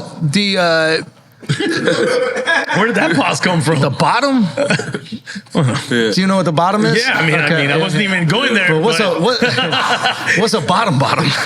No, but like for example, like Charlemagne, like where he came from, like in his life experience, Monk's Corner, South Carolina, yeah. dirt roads, population 8,000 people. Wow. He say that so much, I remember it. I remember I went to Monk's Corner. The roads were paved. There was 24,000 people living there. I'm like, this motherfucker been lying to me for 10 years. Yeah, they got the crystals there now. Yeah, exactly. It's his, Shout out to but Sean. they got the crystals. Yeah. But yeah, like I just see like where he came from and where he got to is incredibly impressive. And I think that a lot of times you can judge the impressiveness of somebody. Like if somebody gives you $1 million and you turn it into 1,100,000, that's not as impressive to me as if you go from $0 to 100,000. You see what I'm saying? And so I look at a lot of those people that are in those kind of situations and I'm like, whoa, that took a lot of straight just genius. Right. Really genius. I remember one time we was in Hunt Fish Club. Oh yeah. And I was sitting there, we had dinner. Gary's spot, right? I believe, yes, my people. No. It's like the place in Times Square. Where Times Square, yes. Yeah. Hunt Fish Club. And I'm sitting there. And then this is the time, I'm telling you, Andrew out-hooded me in a hood spot. I don't know if you remember this. We sitting there, I believe y'all talking about Brilliant Aliens. I'm not sure Brilliant Aliens was at that time. But we're talking about On the Run Eating. Yeah, of Me and course. Charlemagne, my food show. Oh no, they already had because I saw So him. then they already had it. When I signed the contract at CBS Radio, he walked by. Okay, so this might be drink chat. Yeah. You This walked might by. be Yeah. drink So you chat. already had Brilliant And I'm Aliens. sitting there, we said hi, you were such a gentleman, you said hi to me, I remember said at the hi back to of the you. restaurant. And then we was at the back of the restaurant, and then as I'm leaving, I was like, all right, cool, we did everything. And then you looked at me, he was like, fucking Noriega! The whole time I didn't know he even know. Like we had a whole meeting. And then as I'm leaving, I'm like, yo, goodbye. Like, and he's like, wait a minute, this whole fucking time that was fucking Noriega. Oh, and dude. I was like, yo, that was one of my most awkwardest, beautifulest moments of my life. Yeah. So I was huge, how did the relationship with you and Charlemagne? Yes. We met on Guy Code. So we were doing Guy Code. MTV? Oh, I thought that was like a Tinder. No, yeah, also, And When he you swiped said- left. You swipe left? Yo, this is fucked up. This white boy wasted too. This white boy I'm about that shit. Let me get white boy wasted. Let's go. Let's keep it going. Let's go. I need another one. So we met on Tinder, and it was. You said that. Okay, you correct. Go ahead. And we went, and it was just like we were both doing the show, and like I thought he was hilarious. And keep in mind, he's coming into New York at this time. Like we all grew up listening to Hot 97. This is what we did our entire lives, right? Like Coming to Hot 97 Enemy.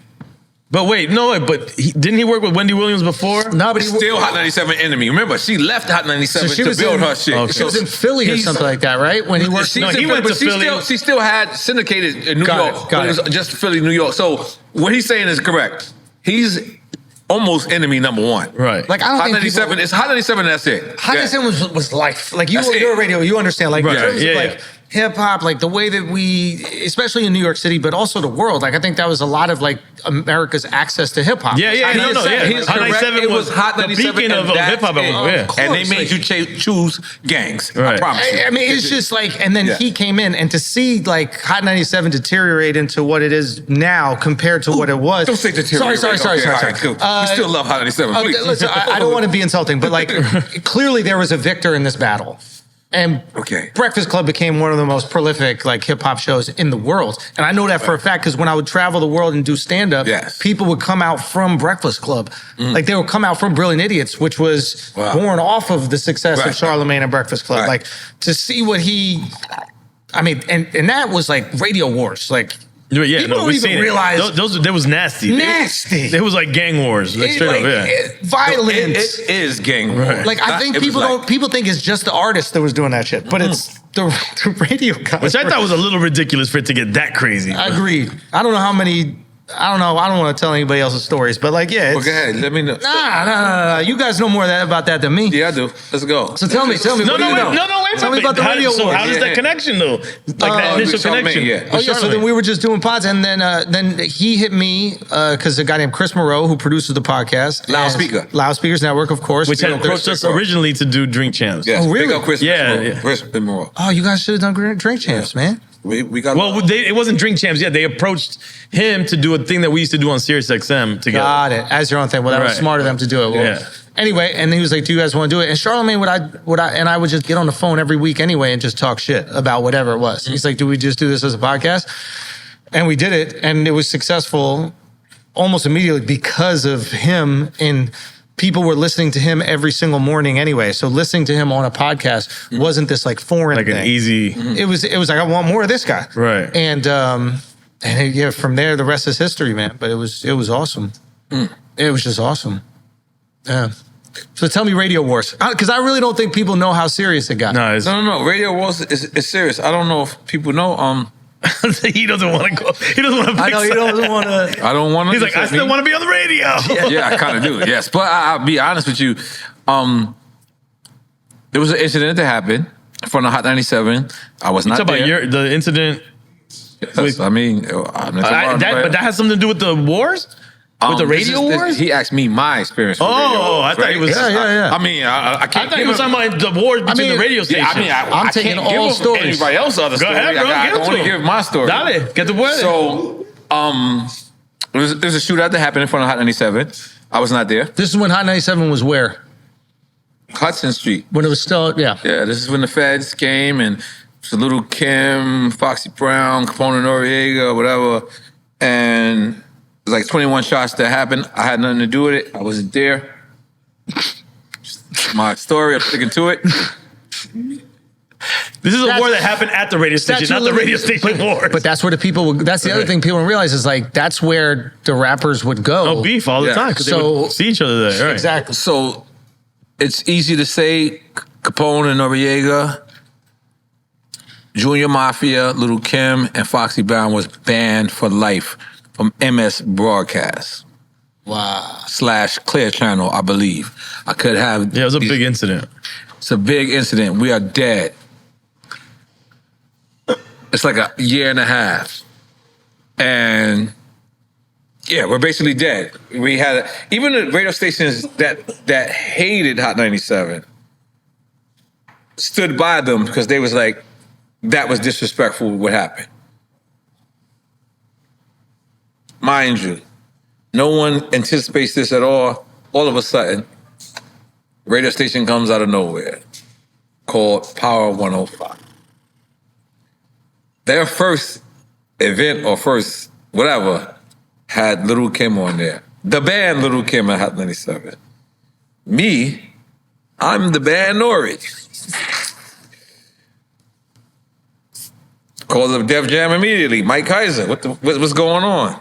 That's why if you look at the original drops from Power 105.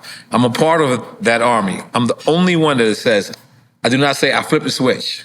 What do you say? I just say I'm on Power 105.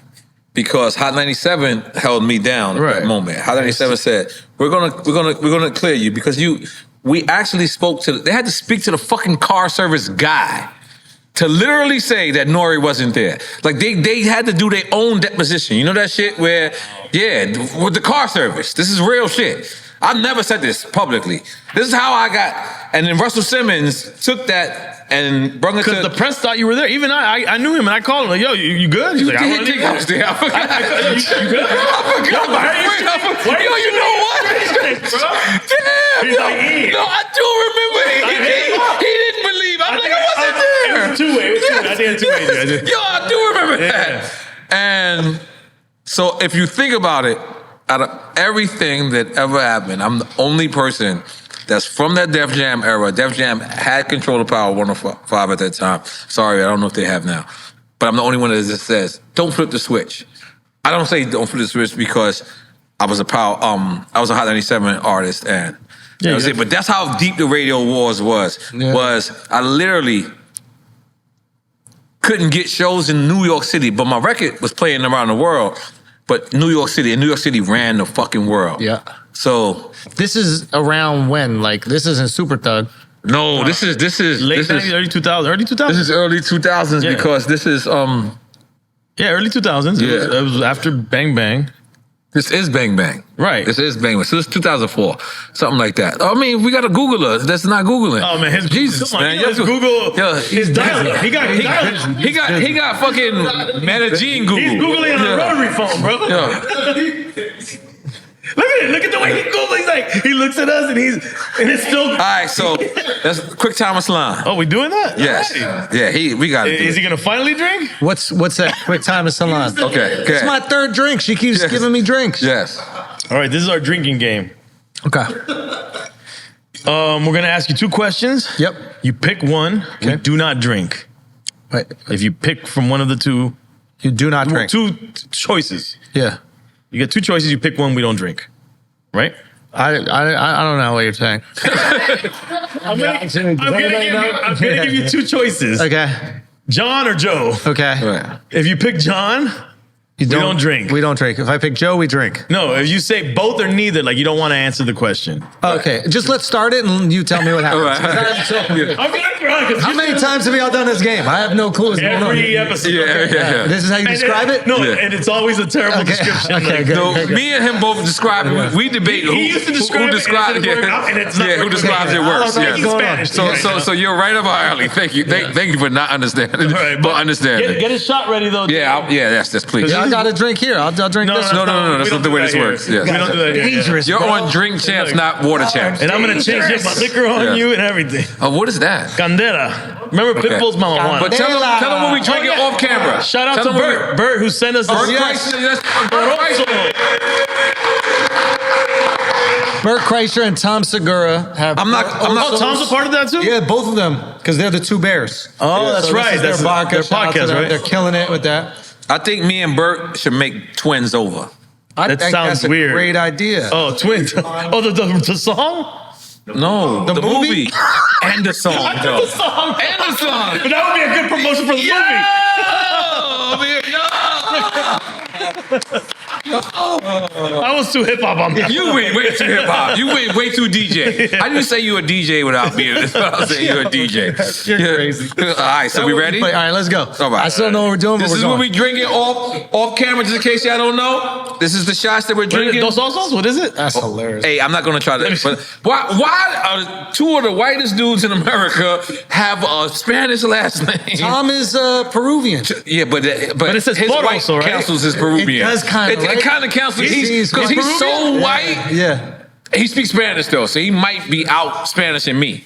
You could pass white.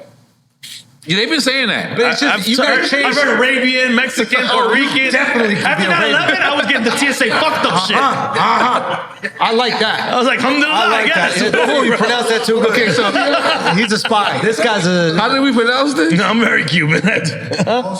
But what's the first part? Take your Wait, didn't you do reggaeton? You don't know how to speak any No, he Spanish? doesn't speak Spanish. He did this reggaeton in English. I'm a hustler. His was in English. Hey man, great to meet you. With Yo, an can you accent. tell me what the Daddy Yankee line meant? What? With the gasolina? súmale mano pa que mi gata prende los motores.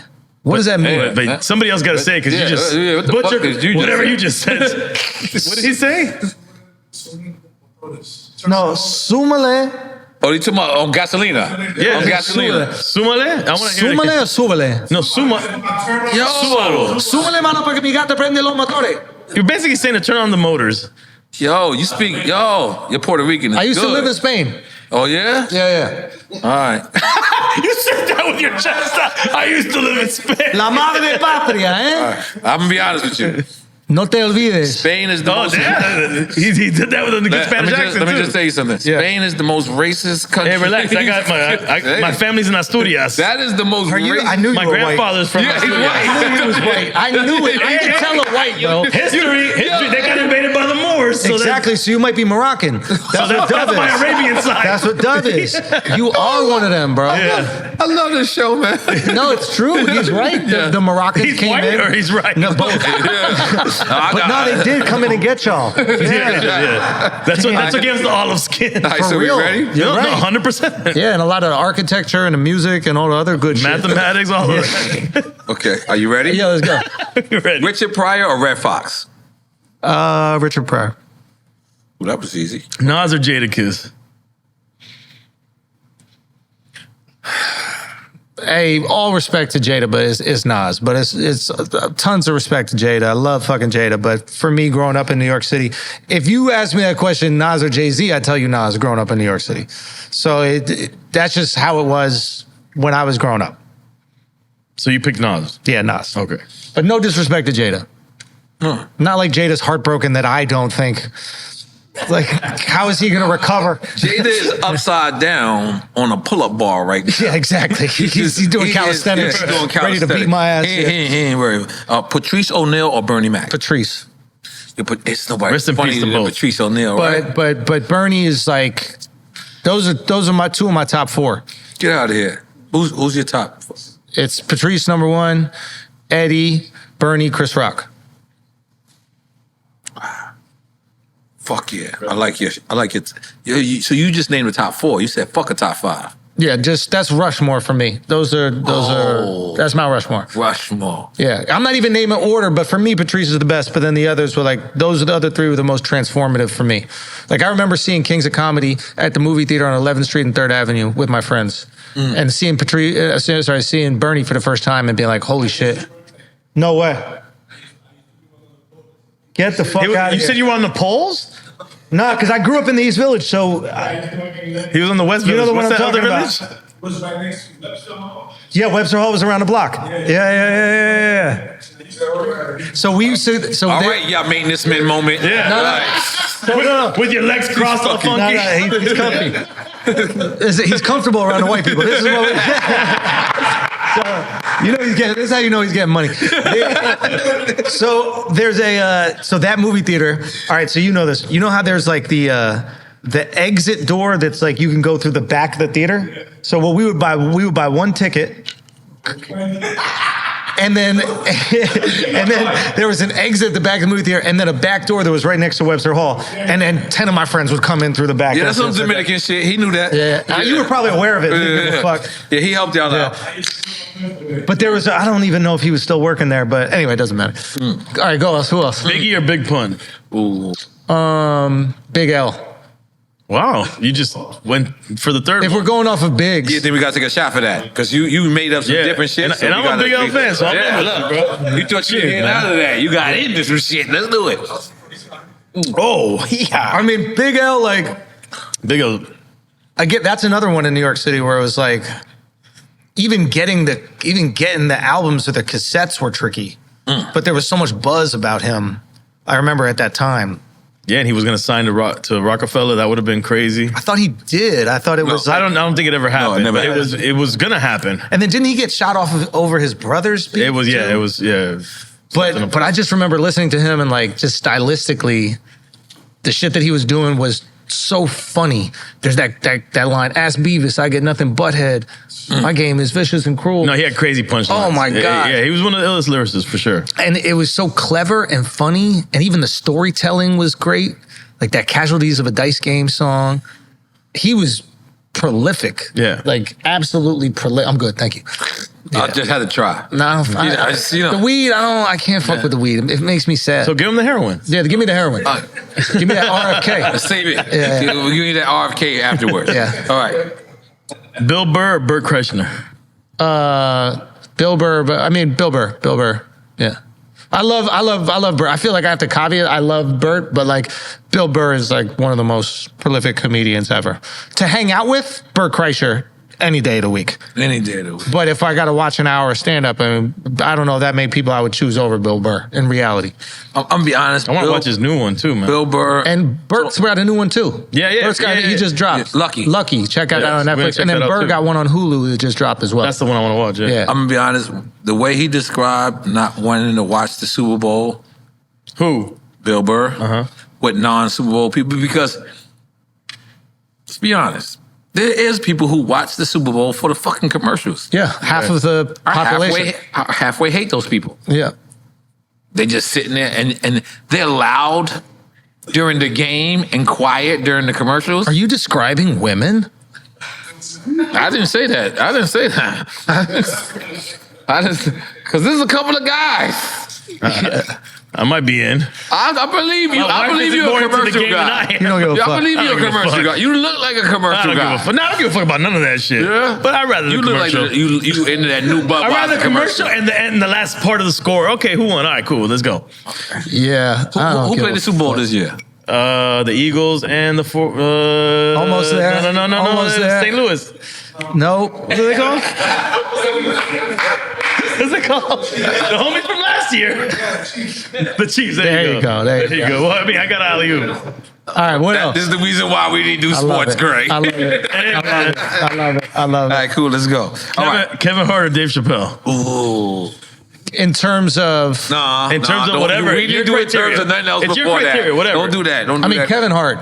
Okay. I think I just like Kevin Hart's like personality more, but I think Dave is a better stand-up comedian. But in that sounds terms like a of shot. like... So you're saying both then? Yeah, you said both. Yeah, that sounds like a shot. but Cheers, yeah. Francisco. Cheers. He's this a is yours. Spaniard. This is written for you, sir. All right, go. This is written for you. This is written for me? Yep. Oh, thanks. Tupac or Eazy? Oh, not that. Oh, Yeah, Oh, man. shit. My bad. Tupac or- Both is written for you. Tupac or Eazy-E? These guys write it. Is that... Yeah, that's Colombia and Dominican Republic. All they do is go. It's the Dominican and the Colombian. All they do is sniff coke and write. They're just writing before ICE gets here. But is that like a hard... Imaginary coke. It's not real coke. But is that... Yeah, Tupac, I guess, yeah. What do you mean, I guess? I mean, I'm always going to go with the New Yorker. Ooh. Damn. I felt like that was like a shot. That was like a weird shot. That's not a shot. All the It greatest was. rappers come from New York. Like... I ain't say it. But Tupac would be like, I'm from LA. No, call it what it is. Like, even the West Coast greatest rappers come from New York. I'm just saying, like... What is this? Standing ovation, this guy. Hey, give credit where credit The is biggest due. FOTs in the world right here, bro. What's FOT? Fake out of towners, bro. These guys, they're all Miamians right here. This guy doesn't even have his green card, number one, so he's not even American. This guy's been in Miami like 40 years, bro. I love it. I'm gonna make a phone call for you. Ice Cube or Scarface? That's one that's written for you. Ice Cube.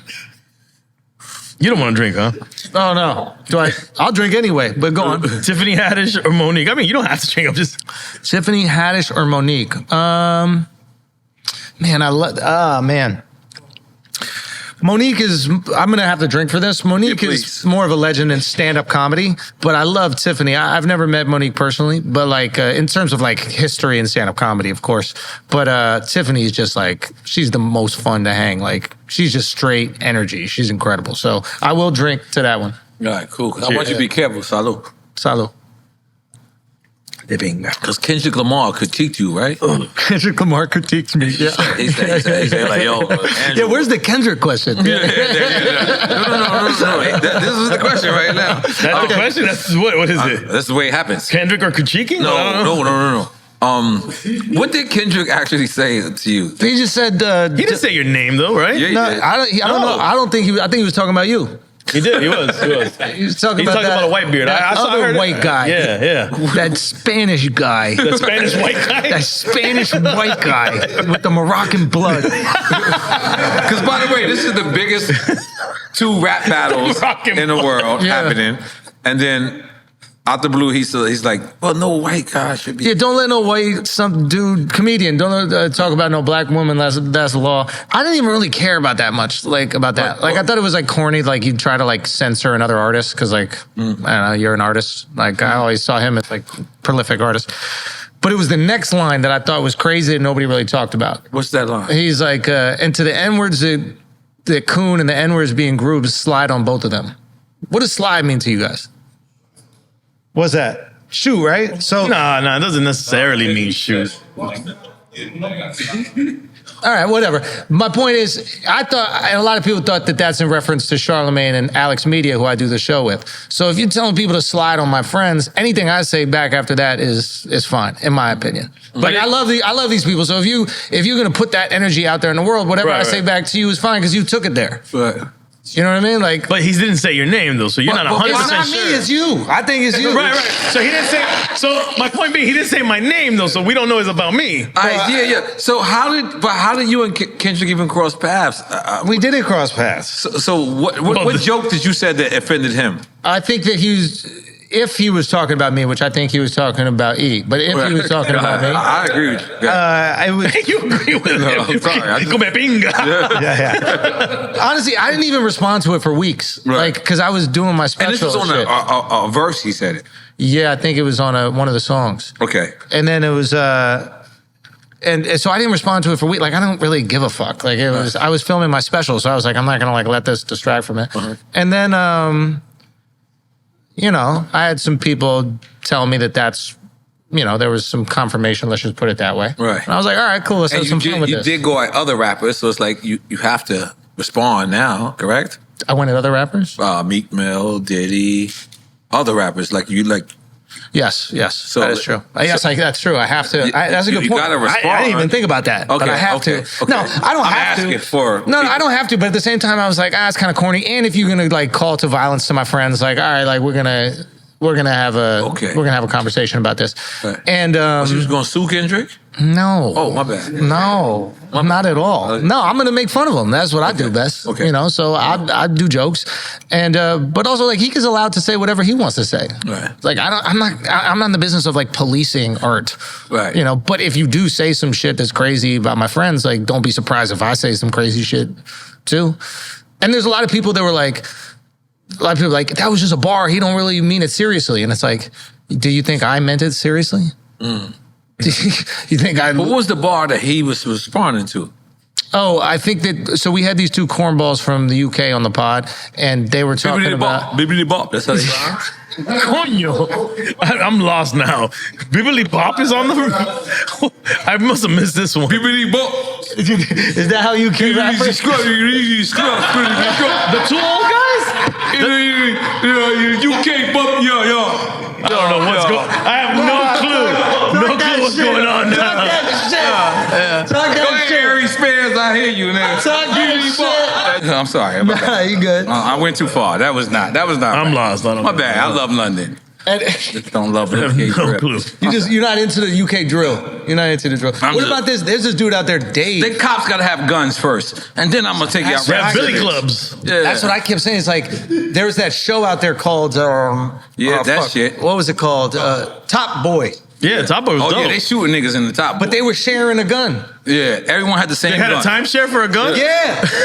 They were sharing a gun. They were sharing a gun. It was like, yo, we got to kill him the third week of June because I don't get the Cocker Spaniel to the third week of June. So I'm looking at this as an American going, how the fuck is there a whole drama built around sharing a gun? Yeah, but they shanking motherfuckers out there. Don't get it twisted. They getting in close, so they shanking. They shank. Because they need to make up for Camp Pow Pow, you know? It's crazy out there. We're terrible people.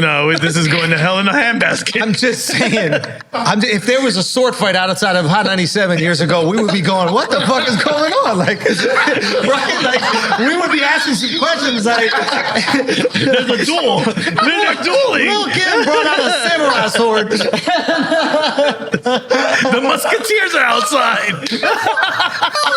Watch us all get stabbed. In London, we respect your gangster. We understand. Y'all got crazy laws. They gonna pull out the choppers next time. Oh, we don't got it.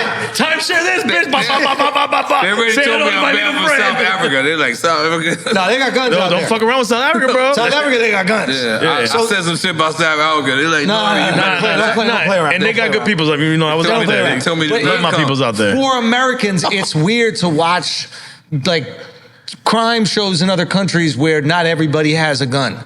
That says something worse about us. Yeah, we have grenade launchers. we have every gun. Yeah. What's the shit that Brad Pitt is in? What is he in, bro? It's one of those Fight Club. Like 11s. Oh, Ocean's 11. No, not Ocean's 11. The other ones. And he's like a fighter. Oh, yeah. That's right. No. Lock, Stock, and Two Smoking Barrels and Snatch. Yes. Phenomenal. But that was fire. That was fire. I fuck with that show. Those are about the gypsies, the pikeys, or whatever they call them. That's cool. Those are some tough motherfuckers. Yes. I don't know how we got here. How did we get here? We got here because we felt bad. We're making fun of people from London. And here's the thing. I love people from London. We believe you're going to stab us. You hate their rap. You hate their rap. The new rap. I like their old rap. You like the old one. When Cardinal. No, Cardinal's from Canada, buddy. He's from Canada, bro. Hey. Cardinal. Yeah. Just apologize to the real GOAT. He's counting the colonies. He's like, they colonized this, they colonized here. He just saw Hamilton. His idea of America is a little bit different than most of us. He's like, those pilgrims can rap their ass off. So wait, but you like, was it Dizzy Rascal? Yeah, Dizzy. Look sharp. Whoa. Is that the UK rap you like or not? I'm not sure. I like Gigs. What about Dave? You got to listen to Dave. I like Gigs and I like my nigga with the Nike Tech. But all of them? Who? Central C. Yeah. I like Central C. Although he got his Nike Tech information totally wrong. What do you mean? This motherfucker said that the UK invented Nike Tech. Let me just tell you something. Who did that? Who invented Nike Tech? Who invented Nike Tech? Who invented Nike Tech? Tell him, N.O.R.E. And why? You know the rest. Y'all already said it. Come on, are you crazy? We are trendsetters. N.O.R.E. needs some flowers. N.O.R.E. invented the Neptunes. He invented the Neptunes. Hold on. He invented Neptune. Neptune was basically invented Pharrell, so you invented Pharrell as well. So you invented and Neptune. I still ain't getting no Louis Vuitton free shit since. That's fucked up because they gave me some shit. That's good. They gave me. I didn't invent them. It's so friend though. So you invented Power 105. That's what I got from what you told me earlier. I was like the third artist to go to Power 105. So I'm gonna take that. You were one of the you're one of the top five. Yes. You invented the Nike Tech? No, not me. My town did. My city did. My borough did. Our boroughs did. Nike Tech. Bro, you guys are the fucking worst. That's what I'm talking about. Nah, we like this energy. He's jealous, bro. He's jealous. Yes, he's jealous. All right? He is jealous. Trick Daddy's here. It's all good. Don't worry about that. Here, You're just making him feel good. Now you're being honest. The fuck? You're fired. No, keep talking your shit about the UK stuff. All right, No. I love the UK. This is what I'm trying to understand. Okay, so somebody gets a gun, right? Yeah. Okay. Somebody gets a gun out there. Yeah. Where in the UK? You know? Let's say that there's a gun in the UK, right? One. Yeah. One gun. What are how is it organized? It's what an are app. the rules? It's an app. So it's an app, They and you start have to, speaking Jamaican accent. No, it's an app. You have to. That's you have how to, it happens. It's a timeshare app, bro. it's a timeshare. Yeah. So you got an Airbnb. the gun. You just got can't be Airbnb. gangster in the UK without some type of Caribbean, Jamaican connection. You got to eat a beef patty. So you have to go into the app and say, bread, "What the guan?" and then you got to be like, "Wagwan," and that's your first gangster shit. Yeah. Shout out Jamaicans, bro. They got other ethnicities out there, bro. Yeah. The Indian communities are out there. Bibbidi Bob. They gonna come after that man. Who are the Bibbidi Bob people, bro? That's Kendrick. That's how they gonna come at me. That's Bibbidi Kendrick? Bob. Yeah, didn't Kendrick do that line? Bibbidi Bob. I don't know. I think it's N.O.R.E. American Yankee boy, you pop. They're gonna come at me. They're gonna go like, yo, you better be ready. Hey, Yo, bro. nigga, you don't go out at all. You Bro, be like, we fuck won the that. revolution, bro. Skitty Bop. I'm Bibbidi sorry. Bop is crazy. You ain't never heard that. Bibbidi Bop. You never heard that. No. Cause they like a cross with like Jamaican, but then they don't want to be American. So they can't be. So Wait. they like The Bibbidi Bops are they American? put the Sherlock hood on. The Sherlock Holmes on it? Bibbidi Bop. Yeah, that's why Bibbidi Bro, I'm so What is fucking Bibbidi Bop? lost. I'm so lost. Bibbidi Bop. I'm No, sorry. Bibbidi Bobbidi Boop is the. That's Kanye shit. No, That was his B-side. That's a Bibbidi Disney. Bobbidi I'm thinking of those two old white dudes from the UK that be killing it. Cinderella. Oh, they be killing Or it. Mary Kid. That's not you're Bibbidi Bop. talking. You're not talking about that. Let me stop. Come on. They out the chain. I'm never gonna be the two old white guys in the UK. Baz and. They're out the chain. They're dope, yeah. I'm bad for South Africa, London. I'm all type of shit. Nah, man. bro, you gotta show love to these people, man. Listen, Bop. No, I'm London, just we being love honest. you. We appreciate you. We're Yeah. gonna bring guns. We're gonna bring guns. We not bringing guns. Hey, We're coming we with gotta guns, travel, bro. We're coming with guns next time. Okay. And Mr. we're Lee gonna- and Hazardous Sounds, they're gonna carry the guns for us. We How got many of it. y'all got guns here today? Hey, this is Florida. Don't ask that. Don't We ask got more guns in this room than all of the gangs in London. There are more guns in this room than all of the gangs in London and Top Boy. Isn't that crazy? It happens. That's crazy. What is wrong with this country? No, we're fucked. terrible- We got a wild country. We don't trust our friends. Obviously. crazy. We brought our guns here. Bro, It's like, I don't know if Mr. Lee's gonna get crazy, bro. you want to know how? You want to know how crazy this shit? He pulled up. We're walking here on the street, right? And you guys pulled up on me and Dove in a Maybach, right? You drive a Maybach. This is like an expensive car, and like you honked and then pulled up to the side and then start to lower the window, and I was like, "We're dead." In a Maybach. It's not like you pulled up in a Civic or That's some how shit. American- In an expensive ass car. That's very Miami, too. Still, there was part of me like, "Nah, we dead today, bro. Why did we walk? Why did we walk here? It was a beautiful day, and I gotta get murdered for sunlight. This is fucked up." Today was a good day. Today was a good day, I man. got it on film. I'm posting it as soon as we leave. saw it, right? Yes. Yo, you got that off. That's gotta be the intro to the episode. I had to pull up with confidence, though. Go to the next question. We got questions? I didn't even know we was- Quick time Islam. I didn't know What's this was up? a podcast This is so anymore. great, man. Thank you so much, man. Of course, bro. Thank you. Mira que tú puedes. Wow. Damn, bro. MOP or Mobb Deep? Ooh, this is a New York question. Wow. I don't think your New York should allow you to even like This that. is a really fucked up one, man. Yeah. I think it's. I'm gonna drink, but it's just because I want the explanation. I think that MOP just got the like shut the club down bangers, but Mobb Deep is the one that I would feel like More comfortable with? not even more comfortable with, but like I bought a Mobb Deep album. I never bought an MOP album, but I know. But there's more songs that you put on, and you're like, oh my god, this. No, goes MOP's, crazy. they're both off the chain. Yeah, this is. So I gotta drink. Yes. But By cheers, the way, cheers to that. MOP. Cheers. One of my favorite groups of all time. Wherever you're at, Billy Dance. If anybody wants to try the Candela with me, bro. Where are they at? What are they up to? No, they're great. Oh, they They're working. great, They man. working. They gotta be. Yeah, 'cause no, they working. When you have 3 songs minimum that just like literally everybody in the It's called venue, Flatline. like Flatline. it's over. Yes. Nah, and big up to Mobb Deep as well, man. Rest in peace, my Prodigy. family, man. I keep hearing great things about Prodigy's daughter, man. I want her to, continue to do her thing. So what's she up to? I believe she's rapping. Yeah. Oh, awesome, cool, good for her.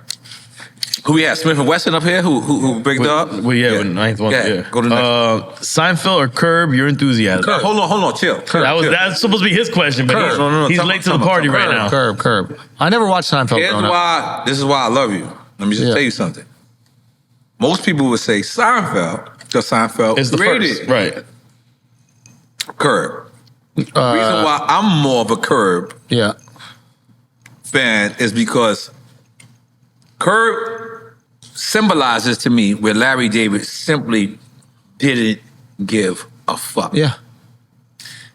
There's episodes in Curb where he looks at a person's baby and says, "That's not your baby. That's a Chinese baby." He gets banned from the golf course. He's the GOAT, bro. He is. Let me tell you how much Larry David is a GOAT to me. Yeah. That if Larry David walked in this room right now, and I'm sorry, this might sound racist, but I need a black guy to come to me and say, he's cool. If a black person doesn't come to me and say he's cool, I'm not walking up to Larry David. I'm leaving the premises. So how much of a fan I am of him. Wow. Is I don't want him to let me down. Oh, I hear what you're saying. If he was to shake my hand and be he doesn't want to be let who down. are you? I'll be like, bro, we ate a meal next to him once in L.A. He was him. In L.A. with his daughter, randomly gets sat next to us, and I didn't want to bother him. I didn't want to, so I just sat there the whole time being like, holy shit, Larry David's right here. Where's this at? But here's a perfect example. Larry David is so authentically himself. Like, he's not trying to be the New York guy or the Jewish guy or whatever. He is being Larry fucking David. Right. And he's so authentically himself. Everybody relates to him. Every culture relates to him. Every type of human being relates to him. That's what I think about your comedy. I respect that, and to me that's the ultimate. That's the ultimate compliment because he doesn't look or have the same life as any of us. Right. But he does the things in certain situations that we either wish we would do or sometimes do. Like sometimes not hold the elevator. I like that. Like you gotta go. You gotta go. Yeah. You know, it is what it is. Like he is just that guy. Right. So to me, I think you went to dinner. Let's describe that situation. I'm at dinner. He then sits down, like literally the table right next to us, and I just like I didn't even look. I was just like this the whole dinner. I didn't want to interrupt him. Man, he's got like family time and shit. You know. Right. You ain't sent him no weed tonight? Man, I should have, huh? You think he smokes weed? Nah, I sat next to Lionel Richie one day. What's that restaurant that's downtown from Soho House in L.A. Not Malibu. The Soho House, Baya with a Boa. And I sat there, and Lionel Richie was right there. And I was like, damn, it's the first time in my whole life, my whole career, I called my mother. I said, Ma, Lionel Richie is literally standing next to me. And my mother said, let me put on my makeup. I said, Ma, I'm not putting you on FaceTime. That's how much. You put him on FaceTime with Lionel Richie? I didn't know how to do I that would've back done it. then. I would've done it. So I'm like, all right, cool. I'm like, Mom, that's not the way it is. I'm telling you that. Tell me what your son should do to meet a legend. That's a legend to me, but it's a legend to me through you. Yeah. Tell me how to act. She said, boy, just go and get a picture. Yeah, be respectful. I walked up to Lionel Richie. I did everything but get a picture. I said, what you drinking? Because his kids had seen my jury, or whoever he was with, and it was like, that's N.O.R.E. So they knew you. The kids at least knew you. That was my cheat code. Huge. So I walked up, and then Lionel Richie, but I gotta be tough. My mom's, I feel like my mom's is watching this. So I look at Lionel Richie and I'm like, what you drinking? Lionel Richie orders the coldest bottle of Chardonnay on Boa's list. We sit it. This motherfucker drinks a sip of my shit. And then leaves the restaurant. No goodbye. All night long, all night. He did invite me to his show. He got his girl to invite my wife to a show, so that was enough. Right. But He left the whole bottle right there. Do you drink it? That is... Damn. Okay, all right. What's going on? All right. Y'all too excited? What do you think? Do you think I drank the bottle, or do you think I left the bottle? You left it because you petty. You petty thug mafia, bro. Okay. If you paid for it, you're drinking it. Nah, you left it. You petty thug mafia.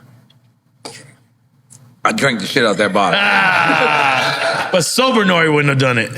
Oh no, this is not sober N.O.R.E. Yeah. This is drunk N.O.R.E don't give a fuck. He'll drink it, whatever. And I couldn't understand Lionel Richie's pilot. Was it? Not pilot. Palate. Yeah. But why? Oh, the wine was shit? I felt like I was drinking butter.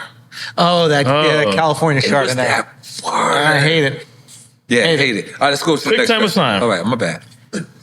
I'll be having a moment. George Carlin or Robin Williams? Carlin. Damn. No, I didn't skip. You added that? I made that up. Oh, you put that too? Look at you, man. I like you, bro. Oh. She got crazy. Dick girl. Oh, yeah, it is there. Damn. No, I didn't. Rakim or Karis One?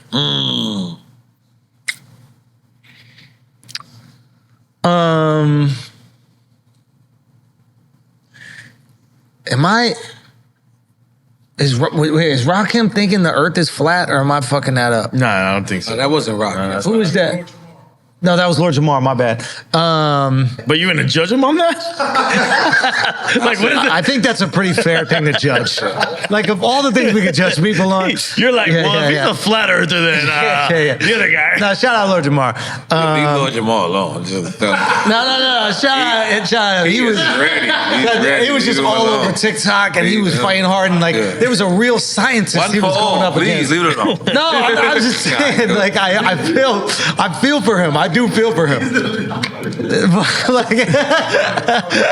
I do feel for him. But what do you think the Earth is? It's round, motherfucker. Let's go. It's round, right? It is. I mean, obviously I'm not in space, but it feels pretty round. I think it's round. Yeah. I feel like we got that figured out. We figuring this shit out. Yeah. Okay, I think we go like this. It feels like that. The sun goes.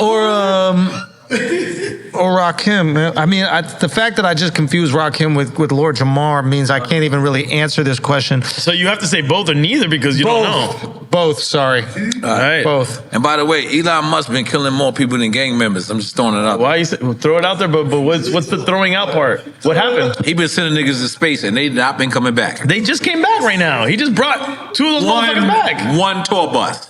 He sent 7.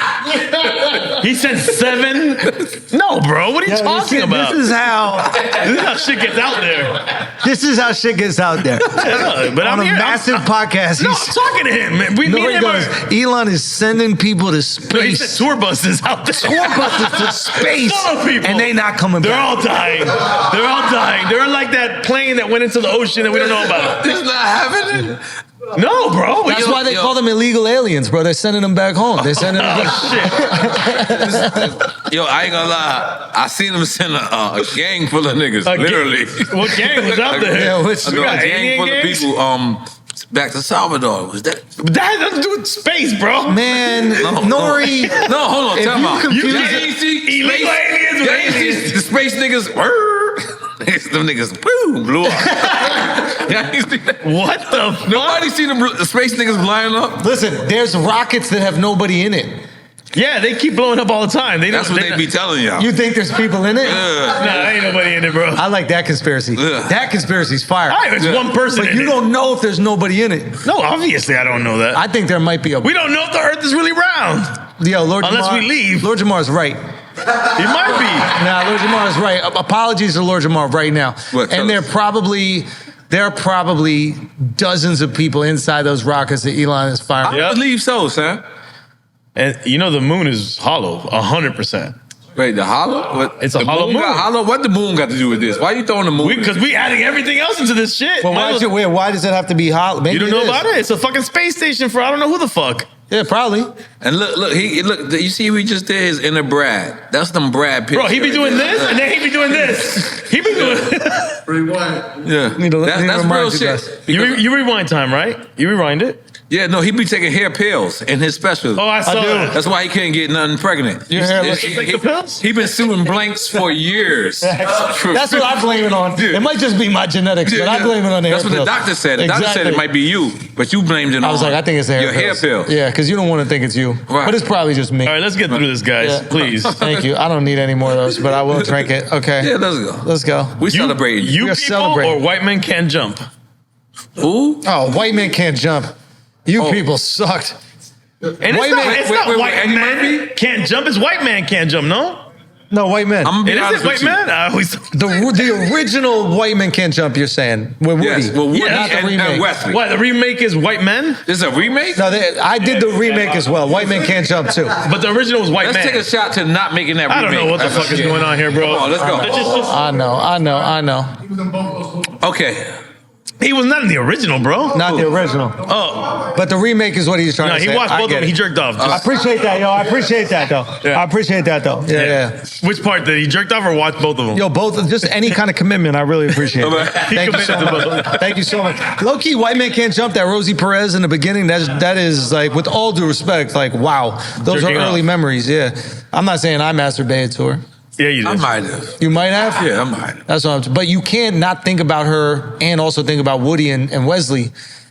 So they might have Can't popped think about into, your Woody. I'm not gonna lie. they might have popped into your mind while you were doing the deed. In my later days, and this is gonna sound crazy. It is. We're deteriorating fast. This This is going when I nowhere. get dressed. We're like on a SpaceX singer. When I get dressed, Yeah. When you get dressed. no, I get dressed to run. Like, Yeah, I get it. You get dressed. And then when I wake up every morning, and that's my decision. It should you. Am I Wesley or Woody today? And now my Woody never has sleeves on. Oh, I was about to say, doesn't strap on. And let me just tell you something. When I dress like Woody, Because you remember I he can straps still- on with the. Straps. Oh, the phone. Right. Yeah. but when I dress like Woody, I can still play handball. Because, you know, I'm one of the best handball players in New York City. Fast forward. Yeah, you know, fast forward. He scored me game. He scored me game. Like, I thought we were having white boy fun. I thought he called me game. I play handball too. We all love handball. I just didn't know how. But, You never play stickball? Now, guys, come on. Everybody calm down. I'm just saying because there's Puerto Ricans here. That's the only reason, okay? That's the only Puerto Rican It is here. weird that Puerto Ricans love handball and stickball. I'm just saying. it is weird because I do love them both. Damn, man, relax, bro. I gotta save you from you right now. You like sticks and balls, man? I'm just saying. Have your fun. I'm just saying. Confident in my masculinity. Okay. Have your fun. All right, hold on. Yo, you were saying though that you love handball. No. Eminem or Benzino? Let's just keep. Eminem. Let's truck through this. Eminem. In Living Color or Mad TV? In Living Color. Flagrant or Brilliant Idiots? Wow, drink. Oh shit. Actually, in all honesty, I got to give it up to Brilliant because there is no flagrant Well, without take the Brilliant. shot. You already committed. Yeah, we're gonna. But I got to drink. But I got to give it up to Brilliant. Fuck, they're so small, the shots, but then... Because we do a lot. We're trying to be fair, but it fucks you up anyways. it does fuck you up. Mike Epps or Chris Tucker?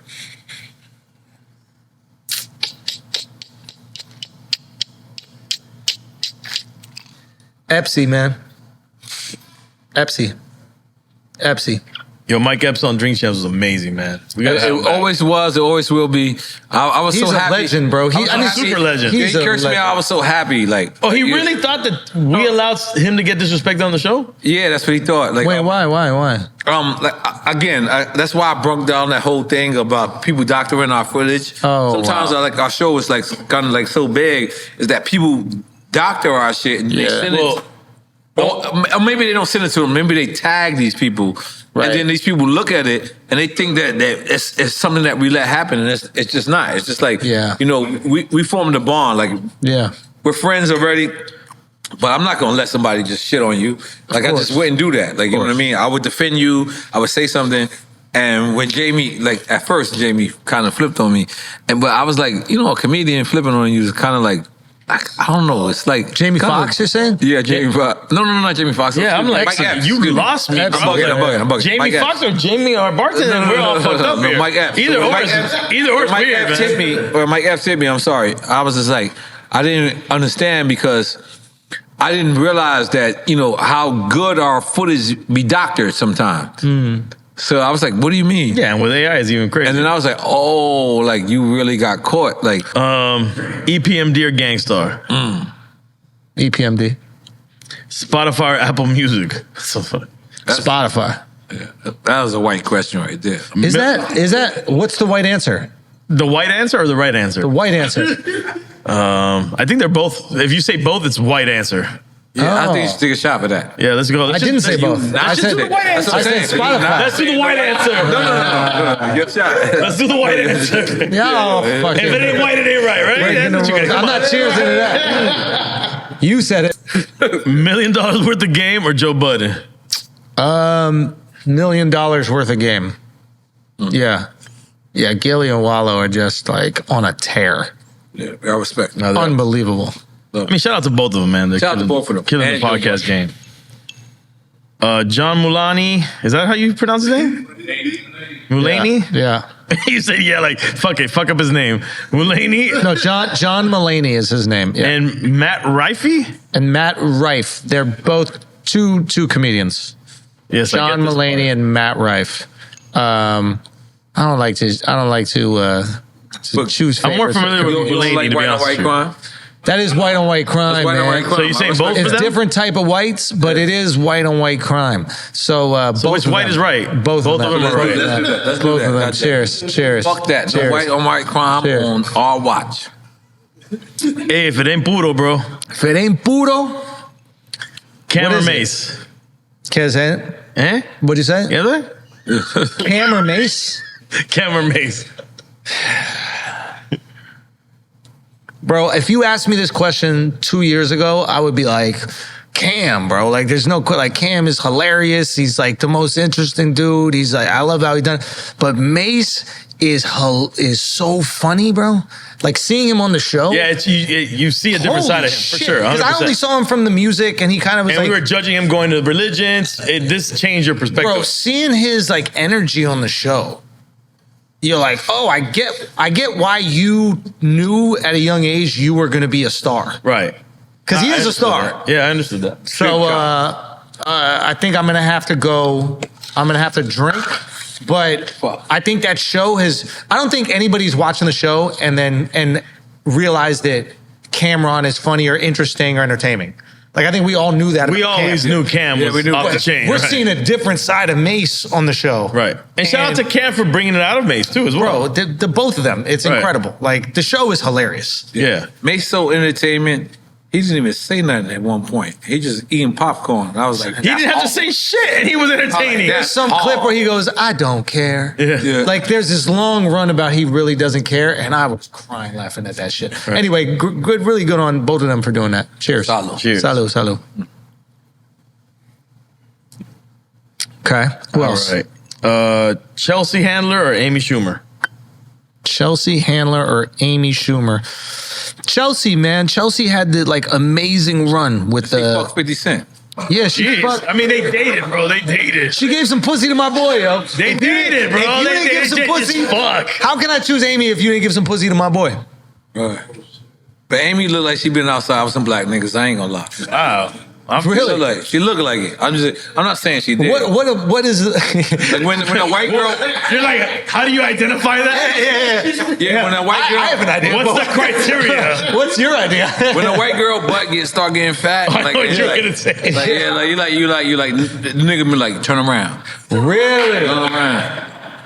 Like that? Yeah, rum punch sugar. Yeah. What is it? Yeah, UK. UK drill rap. How do you know if a black woman's been dating white dudes? If you know a white girl's been dating black dudes, how do you know a black woman's been dating white dudes? Her credit got great. But black women have great credit. These are the most educated people in America. That's correct. But her credit got better than yours. Oh, wow. And she comes back and say, yeah, I got that Hoffman Cools. Eh? What's that? What is that? Hoffman Cool? It's luxury furniture, guys. Damn. On that. Damn. Rick Ross or Fat Joe? Rick Ross or Fat Joe? Neither one of them are fat no more. Fat Joe, man. I'm from New York. This is not even a question. Oh, come on, New York. Get the fuck out of here. Look at this. Look at that. We got love for Fat Joe, New York, man. I love Fat Joe. I love Fat Joe. By the way, I went to his Dominicans. I went Fat to Joe his had a Dominican Cuban father's funeral. Yeah, you. Smack dead in Rest the in peace middle to his of pops. God bless me. R.I.P. Which you remember our first episode? I challenged him on being listen, Cuban. this is what I'm trying to tell you. We're in the middle of his father's funeral. Everyone there is Cuban. They're black as hell. I'm sitting there. I know he's going to say this. I'm sitting there. I'm sad. This is his father's funeral. He steps up and he goes, N.O.R.E, can you tell you? No, he didn't, bro. Thank you. At the funeral, dog? Tell EFN, I'm really Cuban. I know he's Cuban, man. Who, Fat Joe? The thing is that, I'm a hip hop head growing up, and Fat Joe's one of the most prolific Latin rappers as I'm growing up. I thought he was Puerto Rican. I didn't know he was Cuban. That's the thing. His dad was Cuban. We knew this as Cubans. Yo, my man, why you ain't repping the Cubans? So when we had him on the first episode I promise you. of Drink Champs, I said, yo, why you ain't rep the Cubans? And he got hella mad at me. Look, you want me to do this? He does present as more Puerto Rican. He does. Okay, look. Look, just so you know, I didn't text nobody. I just wanted, he might not pick up. And so ever since then, he's always been like, yo, EFN, Cuban, man. he made it his point. He was like, can you call EFN? And I was like, not at the funeral, dog. That doesn't make sense. God. All right, watch this. Look. Nah. If he picks up, I don't believe at the funeral he would bring that up. No, that's serious. That's crazy. And he put me on the phone with his dad. He said, Dad, tell me why you Cuban, yo. But his mom is Puerto Rican. Yeah, his mom's Puerto Rican. Okay. And he grew up more with his mom and at that time period. Also, he grew up in like East Harlem, like this. No, Bronx, the Bronx. Well, I guess East Harlem, isn't that the Bronx too? No. Well, he's from the Bronx. He might not He's from the Bronx. Okay. Oh, no. I'll keep that one. Let me keep that one. I'm only halfway done with this one. Yo, listen. I had to tell EFN, I saw your whole Cuban family. I saw the whole... Yo, listen, man, I don't believe it. I don't believe what he's telling me right now. Yeah. The verdict is in. I believe it, bro. I believe it.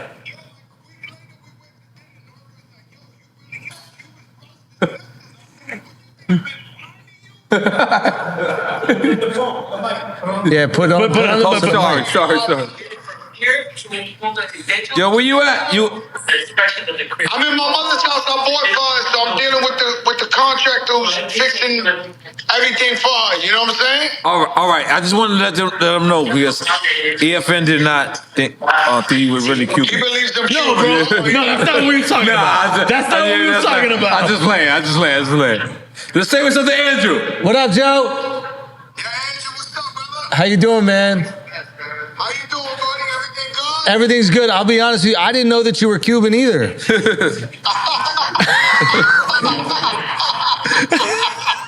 Wait. But I feel like New Yorkers, we know you as more Puerto Rican, though. I grew up in New York more with the Puerto Ricans, but my father's Cuban, my mother's Puerto Rican. And I got 9 brothers and sisters to prove it, brother. I met him. I believe you. So EFN said there's only one. He said there's only one. He said there's only one way to prove that you're actually Cuban. Did you vote for Donald Trump? That's what I'm saying.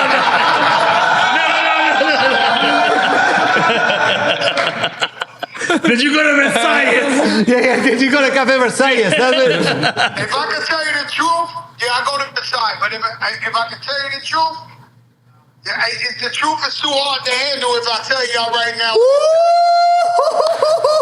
All right, we good. No, he's trying to end the call. Joe, Joe, we gonna go to Cuba. Hey, Joe, we gonna go to Cuba together. Let's go to Cuba together. Let's do it. You're not going to Cuba together, bro. You're going to Gora.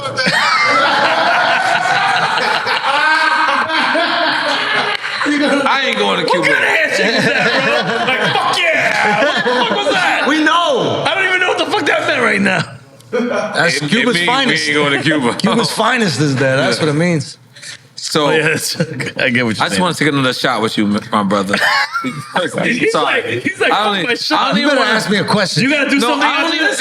You know what? Let me just say something. What do you have to do after this? I'm flying back. Oh, so you don't have to do a gig or anything, right? It didn't matter. I'm good. You know why? Get fucked up, bro. You know why? You know why? Cheers. You're special. I'm gonna take a piss though. Hit me I'm at out a here. time. I'm out here right now. Yo, we got it. Can we pee? Can we do a little quick You want to do a pee break? A little pee break. All right, Guys, we're in our 40s. I had a great speech. But I want it though. I want this speech. I'm about to be in my 50s, All dog. right, fair enough. Hold on. Is it one bathroom?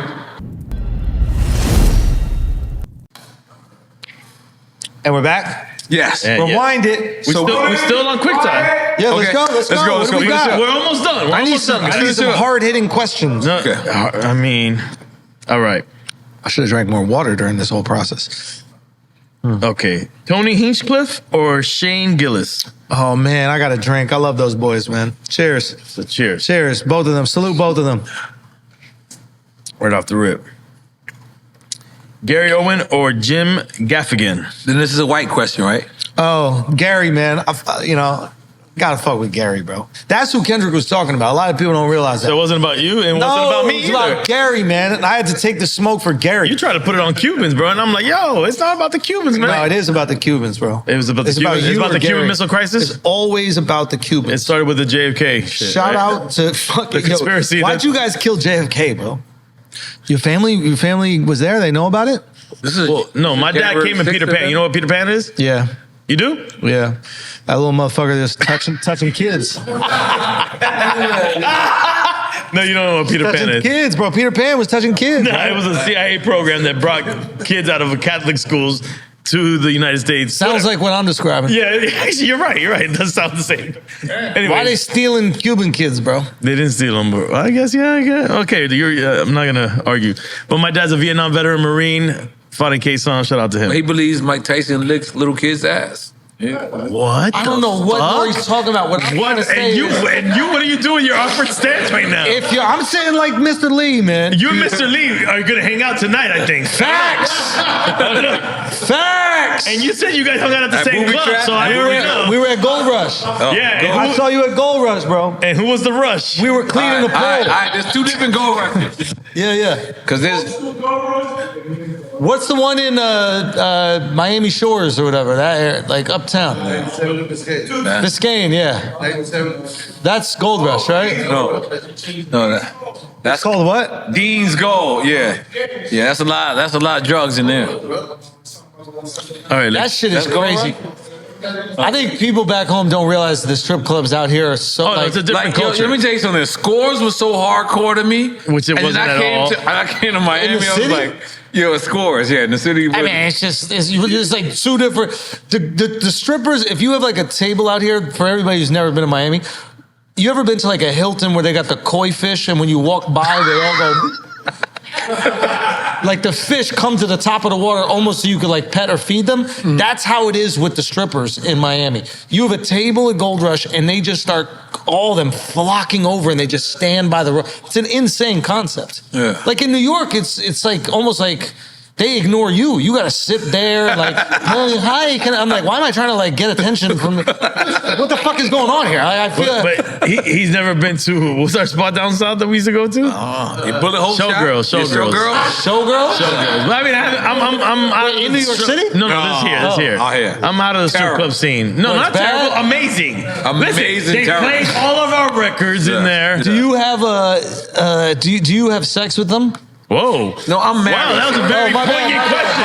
My bad. Wow, bro. Like, you really, are you CIA or FBI or what are you, bro? No, I'm saying, I know you, I didn't see a ring, my bad. No, I mean, this is around my heart.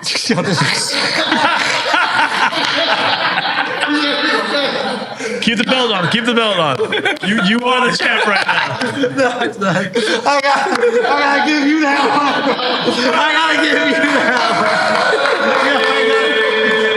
that's crazy. It's around his heart. It's around his heart. I said, no, the strip clubs are, so is it cool? Like, strip clubs are just such a part of culture out here. It's not even like a weird thing. Like, I literally had, your wife would go, right? It's how you become a man out here, honestly. In Tootsies and not looked at Tootsies, at all. fuck Tootsies, bro. You got to go to the bullet hole wounds, the dirty down, grimy spots. Like that's what? What's the Showgirls. Showgirls. I mean, that's one of them. I mean, there's a bunch. There's Look, the owner closed this Showgirls down. They were like, it's too much for me. Charlie, what's the one we used to go to with the jukebox? Take one. So hold on. The jukebox. They got the Office right now. They have the jukebox for the music. Yes. So you get to pick. That was back in it doesn't exist anymore. You put whatever you want. You can put a hoe down and they gotta dance to that shit. And then in Miami, it's more transactional, like if you want to do something, you can kind of do something. Everything goes. Yeah. Whereas in New York, that's not really the case. No, here, here. New York, bitches be like, what the fuck is what do you want to do? Not just New York. Anything north of Florida, bro. Bitches will tell you, I want a bacon, egg, and cheese. Listen, we went. Like, yo, look, I just wanted a $5 dance. Yeah. Andrew, I like the fact that you understand that Miami people are the freakiest people on the planet. It's very sexually all liberating. of these niggas, It's liberating. It's liberating. Andrew, do you not hear this? Yeah. Every time we was talking about this, like, there was a lot of it teeth was so sucking. much. Yeah, everybody was like, they like it. Yeah, it is a little like. What's your point? I'm just saying how freaky y'all are. You guys are freaky. And you know how you hear like, I like it the freaky. That's who you are. But I feel like I stand by my product. It's my shit, and I stand. That's not the product. That's not the product. That's not the box. It's not the product at all. What does azbache mean? That means don't worry about your shit gonna work when you. That means don't worry about it, bro. That means because it works in every country. You're so dumb, bro. Let me read this shit. No. Professional Italian color for a national look. What the fuck is this? Hold on. What the fuck about this says Italy? Does anybody see Italy when you say ravioli? I see ravioli. Shrimp scampi. Yep, I see it. I see it. Aloe and macadamia seed oil enriched. That's how Italians That's make. Italian, man. Shout out to you, bro. I see olive oil. Animal in there, and that's how Italians made. That was fucked up. In case y'all do know, These spam callers are pissing me off. Shit. Hello?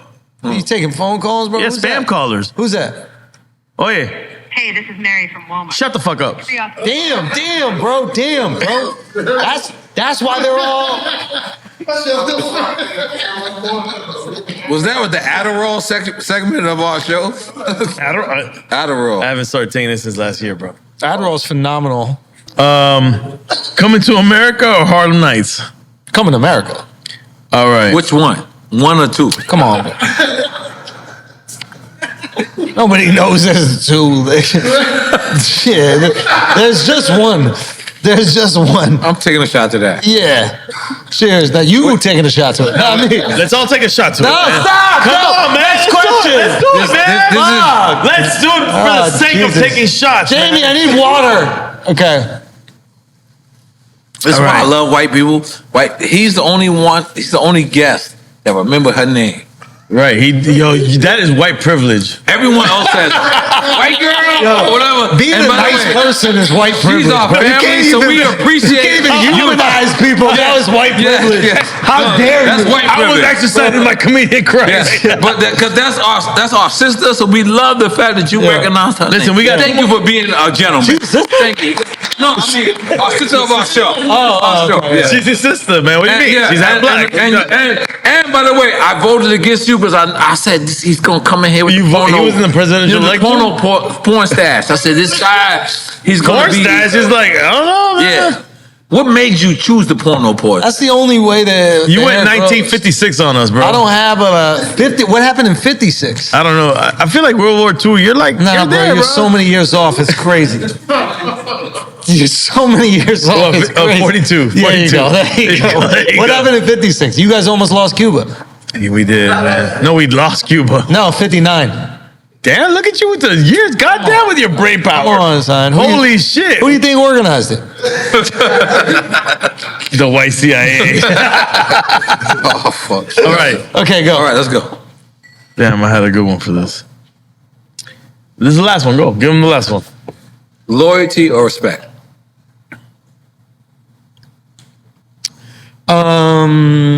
Respect, because with the respect comes loyalty. Yeah, I think it's hard to be disloyal to someone you really respect. Right.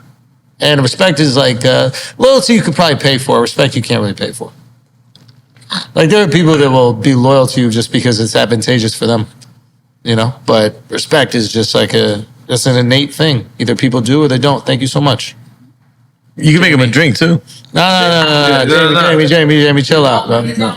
Chill out. Jamie, he wants a drink and he's just saying no, but he means yes. I'm driving. I'm driving. He's driving nowhere. That's the worst excuse for drink champs ever. Yeah, you guys are responsible. That's the only part that we didn't. Let's just take a shot just for the sake of it. Hold on. Let me just say something. What the fuck is that shot? Hold on. I'm making myself an iced coffee. Hold on. Holy fuck farts. Hold on. You never seen this happen on Drink Champ? Nah. You need someone. You making a McFlurry? You making a McFlurry right now? You never seen someone finger their ice water and make an iced coffee? I've heard about them. We heard about fingering your wife, and I was uncomfortable about that. So was I. Yeah, I was uncomfortable. So was I. Yeah. All right, but take a shot, everybody. Cheers. Everybody. All right, go. So Just because. Okay. Because I ain't like that little finger Filipino woman. I didn't like that either, She right? was just Drink fingering it, my Schulz. wanted it. My bad. Llévatelo. That's it. And you jerked off. Perdóname, güey. Okay. Coño, perdóname, güey. What do you say? I said it.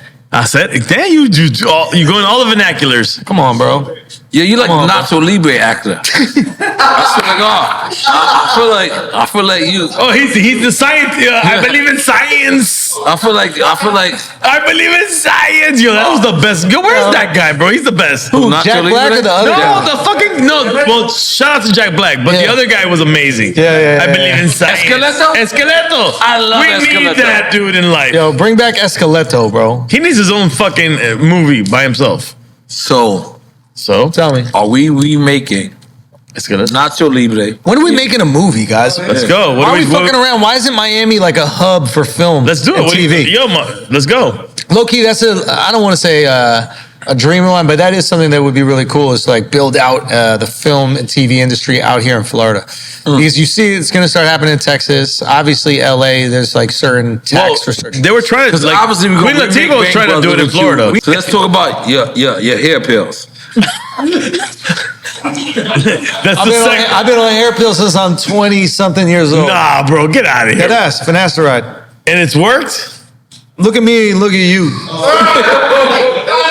I don't mind not taking pills. I don't mind saying, look at me, look at you. I'm the telling same you. way back. I'm telling you, there is a pill and it works. It doesn't make it grow back, but it stops you from losing it.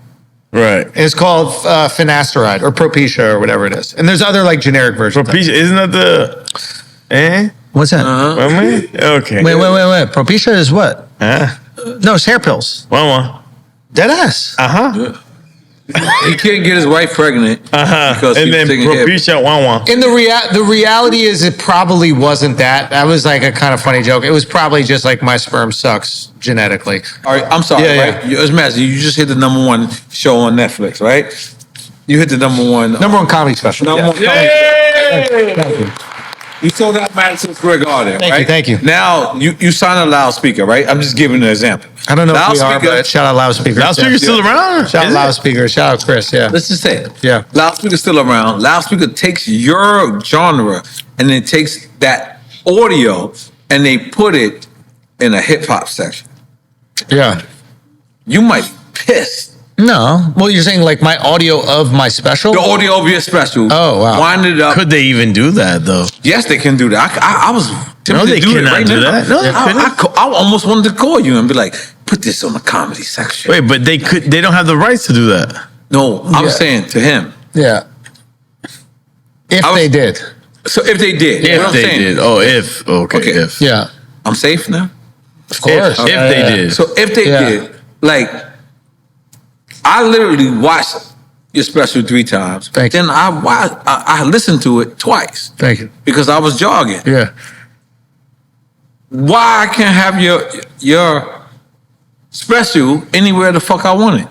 It belongs in comedy. It belongs in hip hop. Sure. It belongs in Am I bugging? No, not. I mean, like, I don't think there should be restrictions on what any artist can do. I don't think that. Like, I think you should be able to do rap. You should be able to reggaeton. You should be able to do country, whatever you want to do. You Like, I want think me a reggaeton? I've been hearing you keep saying it. You want me? I like the reggaeton. Okay, all right, I'm in.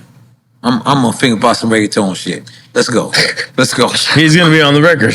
I'm actually down to do that. But yeah, I don't think there should be those restrictions for artists at all. I think that, like, there should be no restrictions for artistry. Period. That's my period. Now you speak in my language, but yeah, like, you could do whatever the fuck you want, your comedy. Bro. You're that's artist. That's what I feel. But this is what I say about your comedy is, I literally watch and listen to your shit as a white man. You watch it as a white man? We're fucked in this world, bro. We're fucked. Yo, how did it feel, bro? As a white man. How did it feel for that hour to be a white man in America, man? Yeah, let me keep going. Yeah. Go, I want you to keep that going. Ain't the Yo. way. But let me just tell you something, Andrew. Yes. Thank you, man, because I needed to hear that style of comedy where it's almost offensive. It's like, but it's beautiful. Respect. Thank you. Salud. I love that comedy. I love that how you delivered it, and I want to thank you. I want to tell you to continue to do your fucking thing the way you're doing it. Just take a picture. Got you. Let me get 2 more minutes, please. Because you know why? Because this has no race. This has nothing to do with this. This is pure love. Respect. Thank you, man. You are what we need right now in this time of day. It's a terrible times that we live in there, man. I'm being honest, man.